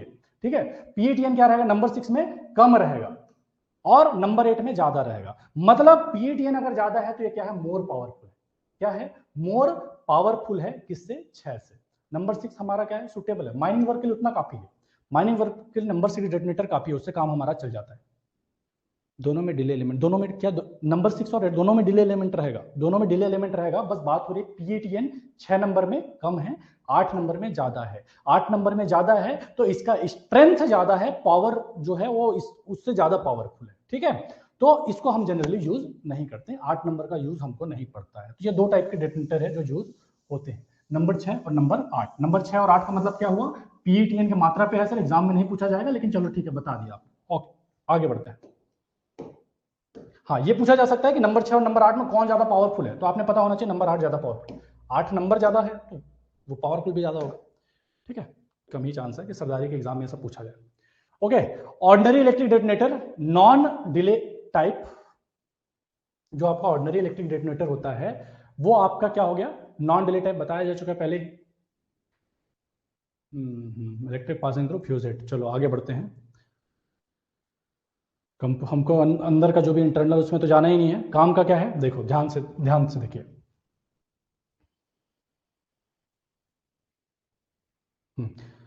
ठीक है, एक बार देख लेते हैं। बेसिकली ऑर्डिनरी इलेक्ट्रिक डेटोनेटर की जो बात हो रही है, मैंने जैसा कि बताया ऑर्डिनरी इलेक्ट्रिक डेटोनेटर में कोई भी डिले एलिमेंट नहीं होता है। जो भी हम करंट सप्लाई करेंगे वो डायरेक्टली जाएगा किसके थ्रू, फ्यूज हेड के थ्रू, फ्यूज हेड के थ्रू, और उसको इग्नाइट कर देगा। ठीक है, ठीक है। उसके बाद resistance of low tension detonator is, जो हमारा दो था, हाई टेंशन लो टेंशन, तो हाई लो टेंशन का कितना रहेगा, 45 metre long, short firing cable is about 5 ohm. जो रेजिस्टेंस रहेगा लो टेंशन डेटोनेटर का, अगर 45 मीटर लंबा है तो उसका 7 ओम रहेगा। ठीक है, जरूरत नहीं है याद करने का। याद क्या करेंगे, ये याद कर सकते हैं, current required for igniting fuse head 0.5 ampere हमको करंट चाहिए रहता है, और मिनिमम वोल्टेज कितना चाहिए रहता है सिंगल डेटोनेटर को ब्लास्ट करने के लिए, तो 3.5 वोल्ट हमको क्या चाहिए रहता है, मिनिमम वोल्टेज का रिक्वायरमेंट होता है। ये चीज ध्यान रख सकते हैं। 0.3 इस चीज वाले एग्जाम में आया था। पॉइंट नंबर 3, कौन सा पॉइंट नंबर 3 जी, ये वाला? मतलब प्रवीण को सब याद है कि सर ईसीएल वाला एग्जाम में जो उटपटांग बन रहे हैं ना सर, सब ईसीएल के एग्जाम में पूछा था, सब ईसीएल के एग्जाम में पूछा था। कोई बात नहीं, ये सारे डीजे देशमुख का कंटेंट है। ब्लास्टिंग से आपके बाद डीजे देशमुख से बना तो क्वेश्चन आपसे नहीं छूटेंगे, क्वेश्चन आपसे नहीं छूटेंगे। इस चीज में आया था 7 तो अच्छा आया था, सब आया था। ठीक है, तो 45 मीटर का है तो कितना रहेगा, firing cable is about 7 ohm. Okay चलो आगे बढ़े फिर।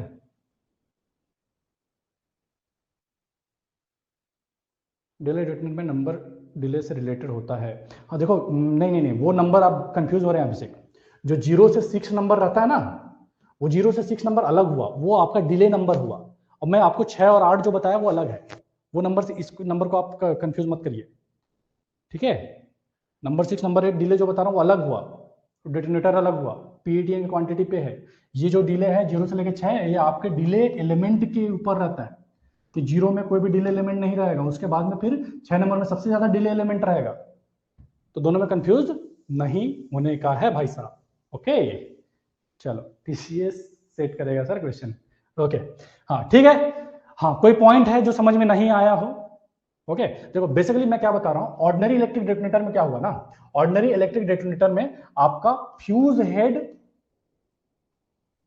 और प्राइम चार्ज, मतलब करंट आपने फ्यूज हेड को दिया और डायरेक्ट प्राइम चार्ज को इनिशिएट करेगा। लेकिन जब हम डिले में बात करेंगे तो प्राइम चार्ज और फ्यूज हेड के बीच में एक डिले एलिमेंट अलग से रहता है, तो वो बात होगा आगे।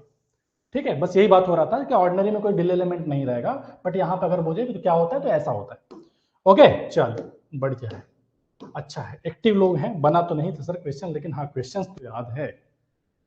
6 के बाद 15, 6 के बाद 15, देखो 15 जो रहता है ना प्रदीप, हम एनईडी जो बता रहे थे, नोनेल जो बता रहे थे, वो 0 से लेकर 15 तक रहता है, तो वो अलग हुआ।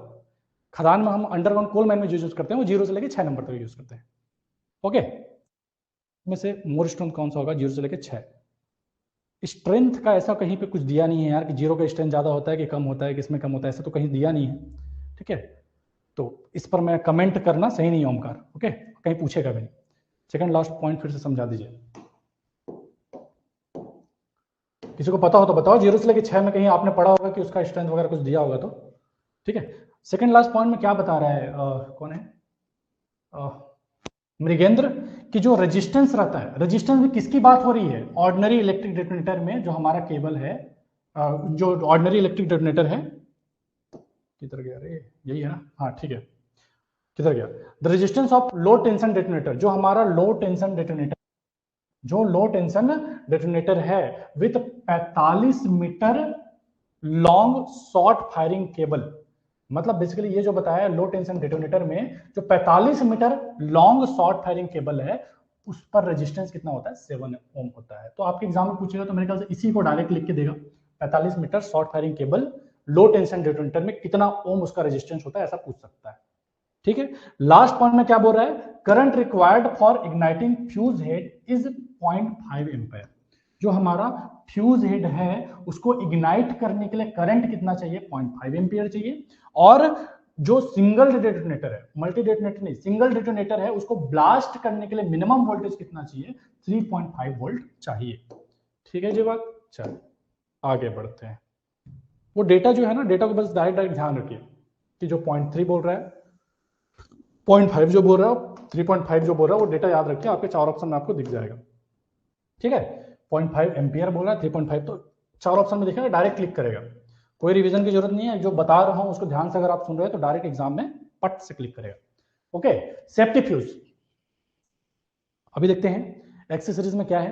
एक तो आ गया आपका safety fuse, it is like core consist of core of finally grand gun powder. Safety fuse में मैंने आपको बताया क्या होता है, गन पाउडर रहता है, उसको हम रैप करके रखते हैं, किससे, लेयर्स ऑफ टेप और टेक्सटाइल यार्न। ये क्या होता है, वाटर प्रूफ कोटिंग होता है। ठीक है, गन पाउडर का मैंने आपको बता ही चुका था, क्या क्या था, चारकोल, सल्फर और पोटेशियम। ठीक है, फिर आपका बर्निंग स्पीड जो होता है, ये आपके काम का है, इसको याद रखिएगा। गन पाउडर में ये तो आपको याद रहेगा, उसका कंपोजिशन है वो याद रहेगा। ठीक है, और उसका परसेंटेज कितना वो भी याद रहेगा, याद रहेगा, मैं मान के चल रहा हूं, 4 ऑप्शन देख के तो याद आ ही जाएगा। ठीक है, 4 ऑप्शन देख के तो याद आ ही जाएगा। इसको भी याद रखिएगा, बर्निंग स्पीड जो होता है वो 100 से 120 सेकेंड लेता है 1 मीटर को जलने में। एक, ठीक है, सेकंड लेता है किसको, 1 मीटर को जलने में। बर्निंग स्पीड क्या है, 100 से 120 सेकंड लेता है 1 मीटर को जलने में।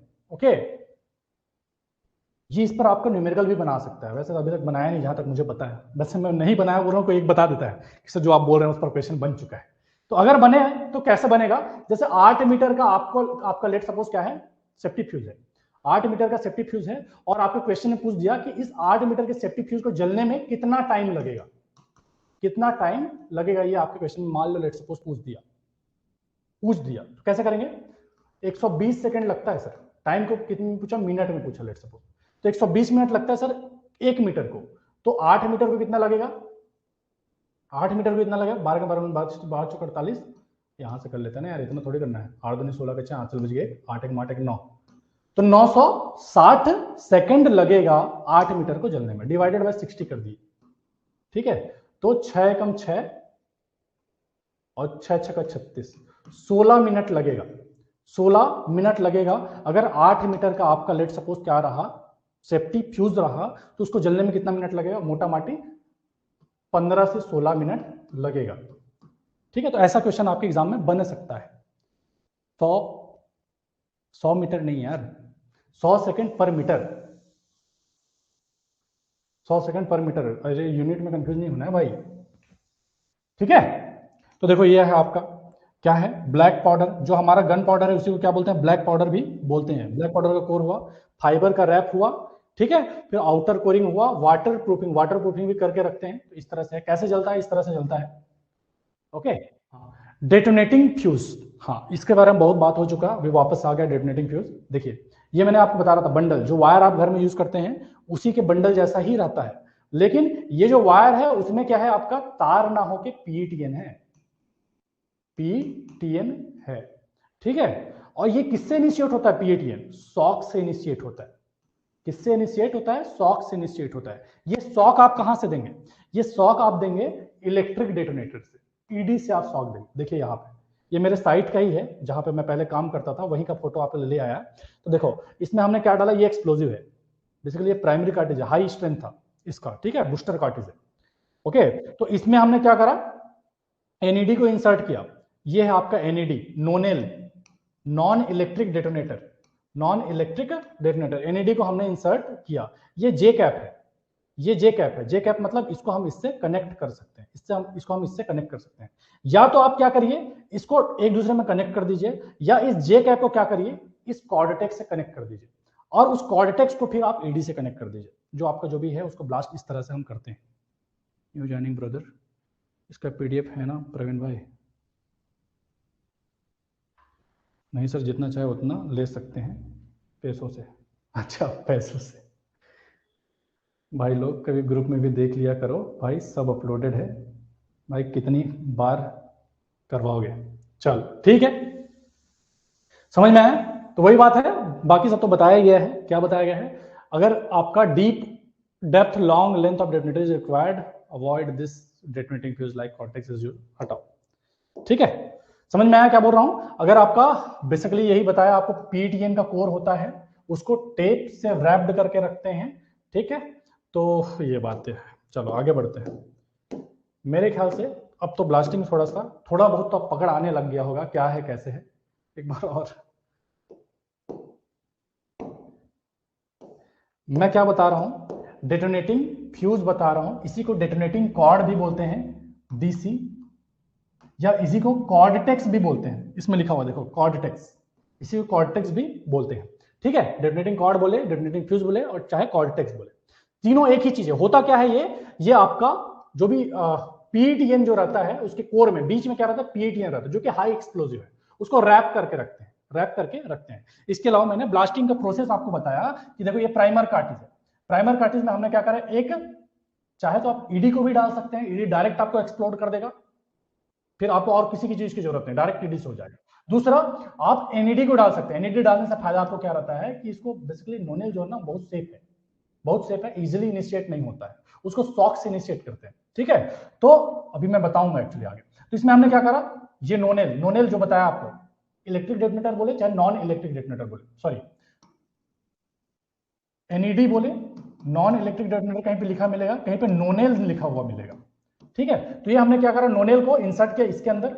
अब ये देखिए यहाँ पे जे कैप है, जे कैप, इस जे कैप को हमने क्या करा, इस तार से हमने कनेक्ट कर दिया, बांध दिया सब तरफ से, और एक हमको ये जो कनेक्ट किया जो भी, उसके लिए हमको एक ईडी की जरूरत पड़ेगी। ईडी इलेक्ट्रिक डेटोनेटर, जिससे हम इलेक्ट्रिसिटी का सप्लाई करेंगे, एक्सप्लोडर से जिसमें इलेक्ट्रिसिटी की सप्लाई करेंगे। ये ईडी फटेगा तो इस कॉर्डेटेक्स को फोड़ेगा, ये कॉर्डेटेक्स जब फटेगा तो इस नोनेल को फोड़ेगा, ये नोनेल जब फटेगा तो नीचे के एक्सप्लोजिव को फोड़ेगा। समझ रहे हैं? इसी में आगे, detonating fuse looks like plastic cord, it's external dia is about 5 mm and weight is about 6 gram, 8 gram, 10 gram, 12 gram और 20 ग्राम। जनरली जो यूज होता है वो 10 ग्राम, और मैंने जो देखा है वैसे 8 ग्राम और 10 ग्राम का ही मैंने देखा है। 12 और 20 का भी होता होगा, हो सकता है ओपन कास्ट में जो बड़े माइंस है उसमें यूज करते होंगे। ठीक है, तो ये इतने ग्राम का बेसिकली हमारा क्या होता है, डेटोनेटिंग फ्यूज जो है यूज होता है। ग्राम मतलब 1 मीटर में हमारा पीएटीएन कितना है, पीईटीएन कितना है उसकी बात हो रही है। ओके, फिर VOD of safety fuse, safety fuse का कहा दे दिया ये detonating fuse. VOD of detonating fuse 6500 होता है। डेटोनेटिंग फ्यूज का वीओडी कितना होता है, 6500 होता है। It is instantaneous in action, ये क्या होता है, तुरंत एक्सप्लोड होने वाला है, इस पर कोई डिले तो लगा नहीं है, तार ही तो है। जैसे तार में आप करंट देंगे तो डायरेक्ट सप्लाई होगा, वैसे ये भी है तो डायरेक्ट फटेगा, कोई इसमें कोई डिले नहीं होता है। डिले कैसे देते हैं, वो जो आपको एनईडी बताया उससे देते हैं, आगे आएगा भाई, आगे आएगा भी नहीं, थोड़ा पेशेंस रख लो, या तो मैं बताया उसको ध्यान से सुन लो, नहीं समझ में आया तो थोड़ा सा वेट कर लो, आगे आ जाएगा। ठीक है, a large number of shot connected with detonating fuse can be blasted by a single detonator. ये जैसे मैंने आपको बताया ना कि लेट सपोज आपने बहुत सारा होल कर दिया, बहुत सारा होल कर दिया, हर एक में आपने कार्टिज जो था उसको डायरेक्ट डेटोनेटिंग फ्यूज से बांध के डाल दिया, और डेटोनेटिंग फ्यूज से बांध के डाल दिया, जैसे ये सारा कनेक्ट हो गया, सारा कनेक्ट हो गया, और बीच में हमने ईडी लगा दिया, ED electric detonator, electric detonator मतलब सब समझ रहे होंगे मेरे ख्याल से, लगा दिया, केबल आगे लगा, यहाँ पे एक्सप्लोडर रखा और यहाँ से ब्लास्ट कर दिया। तो जितना भी नंबर आपने होल करा है, 100 करा है, 200 करा है, 400 करा है, 500 करा है, एक बार में ब्लास्ट कर सकते हैं, सिंगल शॉट में आप ब्लास्ट कर सकते हैं। मतलब एक्सप्लोडर के लिमिट में होना चाहिए, एक्सप्लोडर आपका सक्षम होना चाहिए उतना करंट देने के लिए, बाकी एक सिंगल शॉट में आप ब्लास्ट कर सकते हैं। मतलब कोई डिले की जरूरत नहीं है, कोई एक्स्ट्रा कोई तामझाम की जरूरत नहीं, बस कार्टिज को हमने बांधा डीएफ से और ब्लास्ट कर दिया, ये भी पॉसिबिलिटी है, ये भी पॉसिबिलिटी है। ठीक है जी बात, okay. It also used for demolition purpose, demolition मतलब बिल्डिंग वगैरह कुछ गिराना है आपको तो इसके लिए भी आप इसको यूज कर सकते हैं। बूस्टर का 7 किलोमीटर होता है, ठीक है, 7 किलोमीटर होता है, ठीक है, ठीक है, कोई दिक्कत नहीं है, याद रख सकते हैं। ये आपका क्या हो गया, डेटोनेटिंग फ्यूज है, बूस्टर का 7000, हाँ ठीक है, ओके। आगे बढ़े, बूस्टर का 7000 होता है और आपका डीएफ का होगा कितना, 6500। एक एक करके सब आते जाएंगे। ये नोनेल बार बार जिसका बात हो रहा था आया भी नहीं था बेचारा, इसके बारे में बहुत से देर से बात चल रही है, तो ये नोनेल के बारे में ध्यान में रखिएगा। नोनेल क्या होता है, नॉन इलेक्ट्रिक डेटोनेटर होता है। नॉन इलेक्ट्रिक डेटोनेटर मतलब भाई इसको आप इलेक्ट्रिसिटी से इनिशिएट नहीं कर सकते, इसको इनिशिएट करने के लिए आपको क्या देना रहेगा, धक्का देना रहेगा, वायलेंट शॉक देना रहेगा, वो शॉक देने का काम हमारा इलेक्ट्रिक डेटोनेटर करेगा। ठीक है, देखिए, it is non electric detonator consist of flexible plastic tube having 3 mm external and 1.5 mm internal diameter। किस क्या रहता है बेसिकली, नोनेल जो रहता है वो क्या रहता है, प्लास्टिक का इस पर ट्यूब इसमें लगा होता है जो कि 3 mm का इसका एक्सटर्नल डायमीटर रहता है और 1. कोई जरूरत नहीं, ये नहीं पूछेगा, ये ध्यान में रखिए क्या होता है। ठीक है, अभी हम डायरेक्ट आते हैं किस पर, एक बार पढ़ तो लेते हैं, ये कोई भी काम का नहीं है, डायरेक्ट है यहाँ पे काम का, लेकिन देख लेते हैं एक बार। ठीक है, one end of the tube is fitted with non electric detonator which is crimped to a factory while the other end is sealed। ठीक है, the end having detonator lowered down into the blast hole while sealed and projected outside, फिर sealed initiated by detonator and detonating cord। ठीक, okay, ये काम का है, direct इस पर आते हैं, है ना। क्या वही सारा चीज बता रहे हैं, नोनेल क्या होता है कि इसको हम किससे, डेटोनेटर से या तो इनिशिएट कर सकते हैं या डायरेक्ट डेटोनेटिंग कॉर्ड से भी इनिशिएट कर सकते हैं, जो मैं बता चुका हूं पहले। ठीक है, या तो आप डेटोनेटर लगा दीजिए या फिर आप डेटोनेटिंग कॉर्ड से इनिशिएट कर ले, दोनों से आपका हो जाएगा, ये तो यूजलेस। ओके, फिर हाँ, ये ऑप्शन में चाहे तो दे सकता है, ईसीएल में दिया तो नहीं था ना, दे सकता है, अच्छा क्वेश्चन बनाना चाहेगा तो नोनेल कैन बी इनिशिएटेड बाय करके आपको लिख के दे सकता है। तो नोनेल को आप डेटोनेटर से भी इनिशिएट कर सकते हैं, डेटोनेटिंग फ्यूज से भी इनिशिएट कर सकते हैं। ठीक है, अभी आते हैं काम का जो है, जो बार बार एग्जाम में आता है, it is extremely resistance to accidental initiation. ये जो है आपको जो एक्सीडेंटल इनिशिएशन, जैसे इलेक्ट्रिक डेटोनेटर के साथ में सबसे बड़ा दिक्कत क्या होता है ना भाई, कि बिजली गर्जा ब्लास्ट हो गया, बिजली गर्जा ब्लास्ट हो गया, या कहीं पे स्टैटिक फ्रिक्शन मिला, स्टैटिक इलेक्ट्रिसिटी मिला, उससे ब्लास्ट हो गया। ये सारे दिक्कत आपके इलेक्ट्रिक डेटोनेटर के साथ रहते हैं। इलेक्ट्रिक डेटोनेटर, क्योंकि आपको करंट तो बाहर से मिल जाएगा, जिस अमाउंट में धक्का चाहिए वो धक्का नहीं मिलेगा इसमें, ठीक है। तो एक्सीडेंटल जो इनिशिएशन है उससे ये पूरी तरह से एक्सट्रीमली रेजिस्टेंस टू, बहुत ज्यादा सुरक्षित है, बहुत ज्यादा सुरक्षित है एक्सीडेंटल इनिशिएशन से। दुर्घटना पूर्वक जो आपका इनिशिएशन हो जाता है, जैसे ईडी को सरफेस में यूज करने से एकदम मना कर प्रोहिबिटेड करके रखा है कि सरफेस में आप ईडी यूज नहीं, इलेक्ट्रिक डेटोनेटर यूज नहीं करेंगे, ठीक है। और तो उसका कारण ही वही है, बिजली बिजली कड़का इनिशिएट हो गया, तो यहां पे आपको कोई भी दिक्कत नहीं होता है। इसमें जो है एक्सीडेंटल इनिशिएशन का जो है बहुत ज्यादा मतलब इसमें चांस नहीं होता है, ठीक है। एक्सीडेंटल इनिशिएशन मतलब क्या हुआ आपका, static electricity, stray current, radio transmission, flame, friction, impact, इस तरह के किसी भी सिचुएशन में ये क्या होगा आपका इनिशिएट नहीं होगा। ओके, जो हमारा ईडी आता है वो 6 से 7 रुपए का आता है, 6 से 7 रुपए। इलेक्ट्रिक डेटोनेटर जो है 6-7 रुपए, ज्यादा ज्यादा रेट बढ़ गया होगा 10 रुपए। लेकिन हमारा जो एनईडी है वो 75 से 80 रुपए का है। काम दोनों का सेम है, काम दोनों का सेम है। ऐसा नहीं है कि यहाँ पे आप ईडी यूज करते हैं वहां पे ये यूज नहीं कर सकते, या जहां पे ये यूज कर रहे हैं वहां पे ये यूज नहीं कर पा रहे। फिर भी ईडी को प्रीफर क्यों किया जा रहा है, just because of safety, safety ज्यादा है। मतलब एनईडी को जो यूज कर रहे हैं ईडी की जगह में, 3rd डिग्री में कौन सा ब्लास्टिंग यूज करते हैं, अपना वही ब्लास्टिंग है यार, ब्लास्टिंग में तो कोई फर्क है नहीं। 3rd डिग्री में बस वो है कि आपका ये क्या बोलते हैं जो एक्सप्लोजिव का चार्ज है वो कम ज्यादा करते हैं, बाकी ऐसा कुछ तो कहीं पे इसका है नहीं। सॉलिड ब्लास्टिंग ही है। चलो, it is also immune to misfire caused by current leakage in conductive ore body. Basically immune मतलब आपका जो करंट लीकेज के कारण जो मिसफायर हो सकता था वो भी इसमें नहीं होता है। देखिए नोनेल कैसे होता है, समझ में आया, मिसफायर से भी सुरक्षित है। ये देखो ये इस तरह से ईडी है, तो देखो ये ड्यूअल ईडी है, बेसिकली क्या ट्विन डिले ऐसा कुछ बोलते थे, मुझे अभी नाम भी भूल जा रहा हूँ यार, ट्विन डिले बोलते थे। एक तो इसके जो जे कैप है उस पर भी डिले एलिमेंट है और इसमें भी डिले एलिमेंट है, यहां पर भी डिले एलिमेंट है, यहां पर भी डिले एलिमेंट है, ठीक है। फिर देखो अलग अलग है, अलग अलग नंबर का रहता है। एक आपका जो जे कैप जो है वो आपका 25 नंबर का आता है, मतलब 25 मिली सेकेंड का बेसिकली उसका डिले होता है। फिर 42 मिली सेकेंड का उसका डिले होता है। फिर 75 या 72 मिली सेकेंड का कुछ उसका डिले होता है। ऐसे करके 3 जे कैप में रहता है, 3 टाइप का, ठीक है। फिर ये जो है जो आपका नीचे में जो है वो रहता है आपका 1 से लेके 15 तक, 15 नंबर तक रहता है, ठीक है। 1 का जैसा अलग अलग कंपनी का, किसी का 300 रहेगा मिली सेकेंड, और 15 का किसी किसी का कंपनी देगा, किसी का 1500 में रहता है तो किसी का 2500 तक भी जाता है, ठीक है। तो ये बेसिकली आपका डिले नंबर है जो नीचे वाला बता रहा हूं। एक सरफेस डिले हो गया और एक आपका बॉटम डिले बोलते हैं, क्या बोलते हैं, ठीक है, ट्रंक लाइन डिले बोलते हैं, एक क्या बोलते हैं नाम याद नहीं है, कोई बात उतना पूछेगा नहीं आपके एग्जाम में, बस नॉलेज के लिए है कि 2 हुआ। ये आपके सरफेस में कनेक्शन के टाइम में डिले प्रोवाइड करेगा, ये बॉटम में डिले प्रोवाइड करेगा। ओके, देखो नोनेल, नोनेल जो मैं आपको बता रहा था कंस्ट्रक्शन कैसा है, जो जे कैप ऊपर का बताया ना, जे कैप, जे कैप में क्या क्या होता है, एक तो आपका बेस चार्ज हुआ, बेस चार्ज, बेस चार्ज मतलब लगभग 200 ग्राम इसमें क्या रहता है, लेड अजाइड रहता है, lead azide, lead azide, lead styphnate aluminium powder करके, हाँ TLD, exactly, thank you Sachin, TLD trunk line delay, और एक आपका हो गया डीटीएच डाउन टू होल, ठीक है। तो ये आपका क्या हो गया, टीएलडी ट्रंक लाइन डिले जो सरफेस में यूज कर रहे हैं, और टी क्या डीटीएच डाउन द होल, ठीक है, समझ में आया, थैंक यू सचिन। ये 2 टाइप का बेसिकली होता है। अब देखो ये क्या हो गया, बेस चार्ज, बेस चार्ज, फिर बीच में आपका डिले एलिमेंट है, क्या है, डिले एलिमेंट है, फिर आइसोलेशन कैप, फिर फ्री स्पेस, कुछ भी काम का नहीं है, ऐसा कुछ आपको पूछने वाला नहीं है कैसा कंस्ट्रक्शन इसका होता है। ऐसे आपको डायग्राम दे दे, इस लेवल का आपके में नहीं आया, गेट वेट में आता है कि डायग्राम दे दिया, पूछ देता है कि ये क्या है, ऐसा पूछ देता हूं, आपके में नहीं पूछेगा। आप इतना ध्यान में रखिए कि देखो यहाँ पे एक शॉक ट्यूब भी है, शॉक ट्यूब भी है, तो नोनेल को शॉक ट्यूब इनिशिएशन सिस्टम भी बोलते हैं।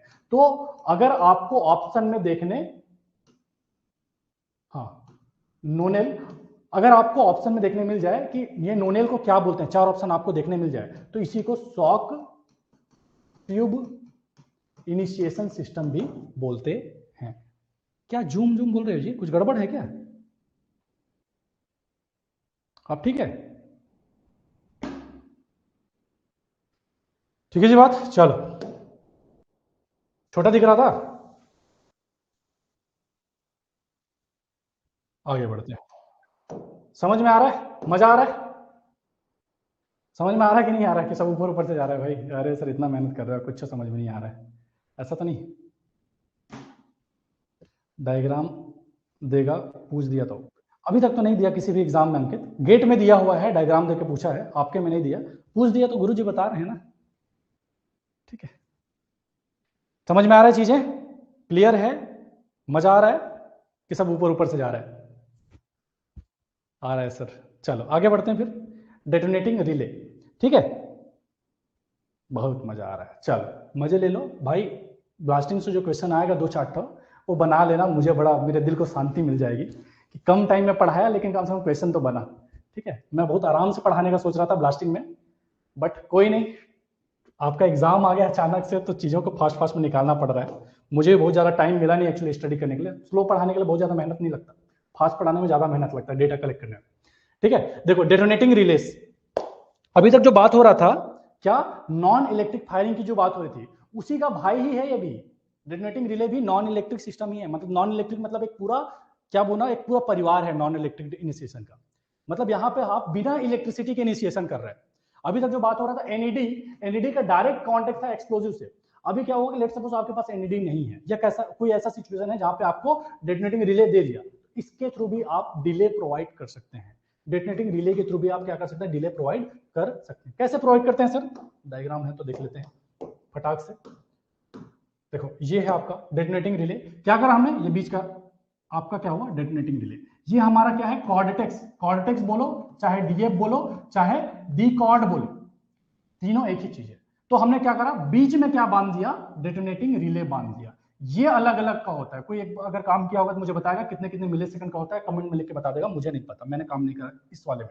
ठीक है, हाँ लेकिन ये बेसिकली डिले प्रोवाइड करने का काम करता है। वो जो हमारा कॉर्डेटेक्स था वो तो कोई डिले देता नहीं है, एक बार पट से फट जाता है, पट से फट जाता है, लेकिन अगर आपको दो लाइन के बीच में आपको डिले देना है तो आप क्या कर देंगे, डेटोनेटिंग रिले को लगा दीजिए, आपका दो लाइन जो एक साथ ना फट के बीच में उसको टाइम गैप मिल जाएगा। भाई हो रहा है तो होने दो, बाद में बोलते हो नहीं लिए करके, कितना देर क्लास चलेगा, भूख लग रहा है, इसके नोनिल कितने पैसे में आता है? नोनिल जो बताया ना, नॉन इलेक्ट्रिक डेटोनेटर वो 75-78 रुपए का आता है कंपनी देख के। हाँ ये कोई बता रहा है संजय पैकरा, मतलब भाई साहब ने ओपन कास्ट में काम करा है, तो 17, 25, 42, 50, 65 और 100 ये अलग अलग इसका भी रहता है। 17, 25, 42, 50, मैं मान के चल रहा हूँ सही बता रहे हैं, ठीक है। तो ये बेसिकली ये पूछेगा नहीं एग्जाम में, जस्ट मैं बता रहा हूँ कि ये आपका कॉर्डेटेक्स हुआ, इधर कॉर्डेटेक्स हुआ, बीच में हमने क्या बांध दिया, डेटोनेटिंग रिले बांध दिया। तो इन्होंने क्या करा, ये टाइम गैप प्रोवाइड कर दिया, 17 मिलीसेकंड, 25 मिलीसेकंड, ये टाइम गैप प्रोवाइड कर दिया। ठीक है, बेसिकली आपका ब्लास्टिंग जो है एक साथ अगर सब चीज फटेगा ना तो जो वाइब्रेशन होगा बहुत ज्यादा होगा। तो दो लाइन के बीच में अगर हम डिले प्रोवाइड कर दिए, एक फटा उसके बाद दूसरा फटा, तो हमारा जो एमसीडी है, एमसीडी मतलब समझते हो, मैक्सिमम चार्ज पर डिले, एक डिले के लिए मैक्सिमम चार्ज जो है वो कम हो जाएगा, मैक्सिमम चार्ज कम होगा तो हमारा ग्राउंड वाइब्रेशन कम होगा। तो इसलिए बेसिकली हम डिले प्रोवाइड करते हैं, डिले प्रोवाइड करके हम आसपास के गांव वालों को सुरक्षित सोने देते हैं। नहीं करेंगे एक साथ फोड़ेंगे तो डिस्टर्ब हो जाएंगे, ग्राउंड वाइब्रेशन बहुत ज्यादा होगा, घर भर में क्रैक जनरेट हो जाएंगे। चलो ठीक है, तो वही बात हो रही थी, जो दो ओपन इंड है उसके बीच में हम क्या कर देते हैं, डेटोनेटिंग डिले डेटोनेटर को जो भी कपल्ड कर देते हैं।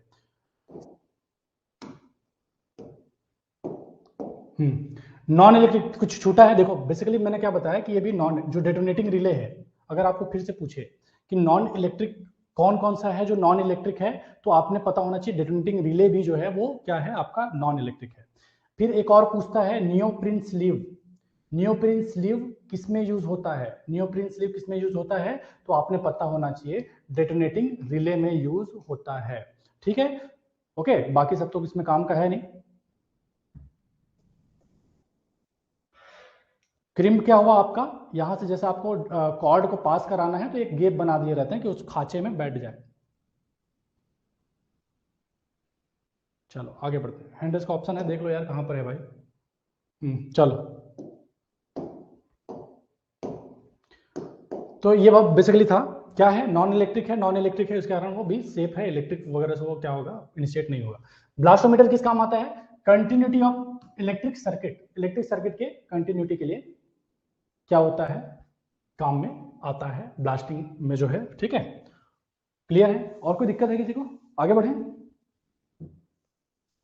चलो फटाफट से देखते हैं other accessories for short firing input. क्या क्या और अदर एसेसरीज सबको पता है क्या होता है, वुडन स्टेमिंग रॉड, जो रॉड है वो क्या करेंगे, वुडन स्टेमिंग रॉड यूज करेंगे। आजकल तो प्लास्टिक का भी यूज करने लगे हैं, वैसे प्लास्टिक का भी स्टेमिंग रॉड बहुत लंबा चाहिए होता है, लंबा आपका लकड़ी इजिली मिलता नहीं है,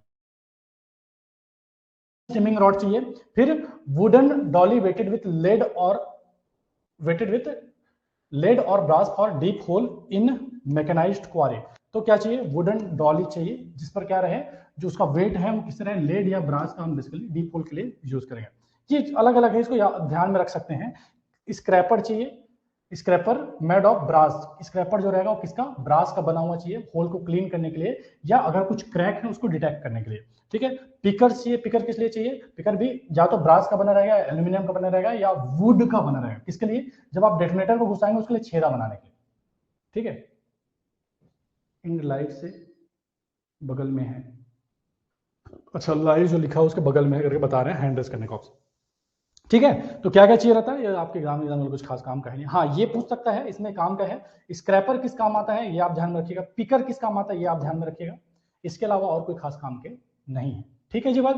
तो स्क्रैपर किस काम आता है और किसका बना होता है, ब्रास का बना होता है, किस काम आता है, क्लीन करने के लिए होल को या क्रैक को डिटेक्ट करने के लिए। स्क्रैपर किस लिए यूज होता है, होल को क्लीन करने के लिए या क्रैक को डिटेक्ट करने के लिए। अगर मैं पिकर्स की बात करूं, ये किसका बना होता है, ब्रास का होगा या एल्यूमिनियम का होगा या वुड का बना होगा। किस काम के में आता है, to prick the cartridge, cartridge मतलब जो आपका कार्टिज है ना उसमें छेद करने के लिए, कि डेटोनेटर को आप घुसाएंगे उसके लिए आप यार हम क्या करते हैं ना, आपने खदान में देखा होगा, डायरेक्ट डेटोनेटर को पेल देते हैं, उससे छेद कर देते हैं। लेकिन ये बोलता है कि नहीं भाई आपको डायरेक्ट डेटोनेटर को नहीं घुसाना है, पहले आपको पिकर से क्या करना है, उसमें छेद करना है, आफ्टर देन आपको डेटोनेटर को डालना है, ठीक है।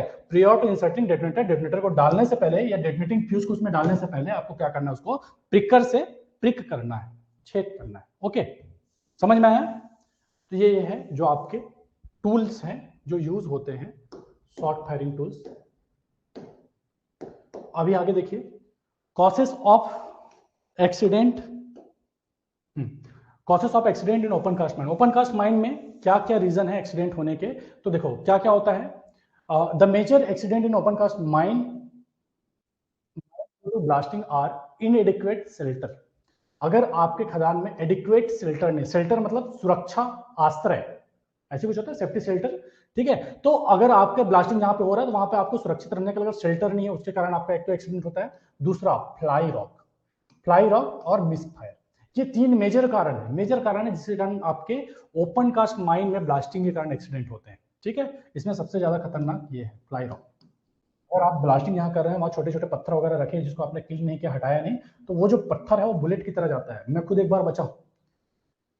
10 आवर्स नॉन स्टॉप क्लास लीजिए, एमसीक्यूज ऑल टेक्निकल ले लेंगे भाई, हम तो बैठे हैं खाली कोई दिक्कत नहीं है। आप में पेशेंस है, आप पढ़ना चाह रहे हैं तो सारे फैकल्टीज रेडी हैं, कोई दिक्कत नहीं। कोई फैकल्टीज का आप उठा के बोले जो कुछ करना है जैसा आपको पढ़ना हम रेडी हैं, ठीक है। आपने लेकिन अपने हिस्से का काम जो बाकी है, टाइम 10 दिन जो भी बाकी है, दिन में 12 से 14 घंटा अगर आप पढ़ सकते हैं, ये 12 से 14 घंटा आपको अपने हिस्से का ईमानदारी से निकालना है। हमारे हमारे जो भी आपको मेहनत चाहिए हम करने को तैयार है। क्या हो रहा है, जानबूझ जबरदस्ती हैंड रेस कर रहे हो जी, वॉइस चला जाएगा तब हैंड रेस करना, ठीक है। आएगा विनीत, थोड़ा पेशेंस रखो भाई, ओके चलो ठीक है। अब क्या हुआ, हाँ अदर कॉसेस आर, और क्या क्या है, प्रीमेच्योर ब्लास्टिंग मतलब समय से पहले उसका ब्लास्टिंग हो गया, किसके कारण, वही जो आपको बता रहा था ना कि बिजली कड़का और ब्लास्ट हो गया। वो जनरली किसके साथ होता है, अगर आप ईडी यूज कर रहे हैं ना तो इसके साथ में पहले ऐसा दुर्घटना देखा गया है कि ईडी यूज कर रहे हैं आपका ब्लास्ट हो गया, कई बार मोबाइल से भी ब्लास्ट हो जाता है, इसलिए मोबाइल यूज करने से मना करते हैं। तो ये हो गया कि अदर कॉसेस, ये अभी जनरली नहीं होता, जब सब अब एनईडी यूज कर रहे हैं ना तो ये तो स्टॉर्म के कारण आपका नहीं होगा, ठीक है। दूसरा, premature blasting of cartridge hole while blasting in open hot overburden. अगर आप हॉट ओवरबर्डन में यूज कर रहे हैं तो वहां पर भी आपका प्रीमेच्योर मतलब समय पहले, समय पूर्व, समय पूर्व ब्लास्टिंग हो जाना, किसी का अगर आपका हॉट स्टार्टर है तब, और दूसरा अगर बिजली बिजली कड़का तब, तो ये इसके कारण भी आपके खदान में एक्सीडेंट होते हैं ब्लास्टिंग के कारण, मतलब ओपन कास्ट में ब्लास्टिंग कारण, ये दो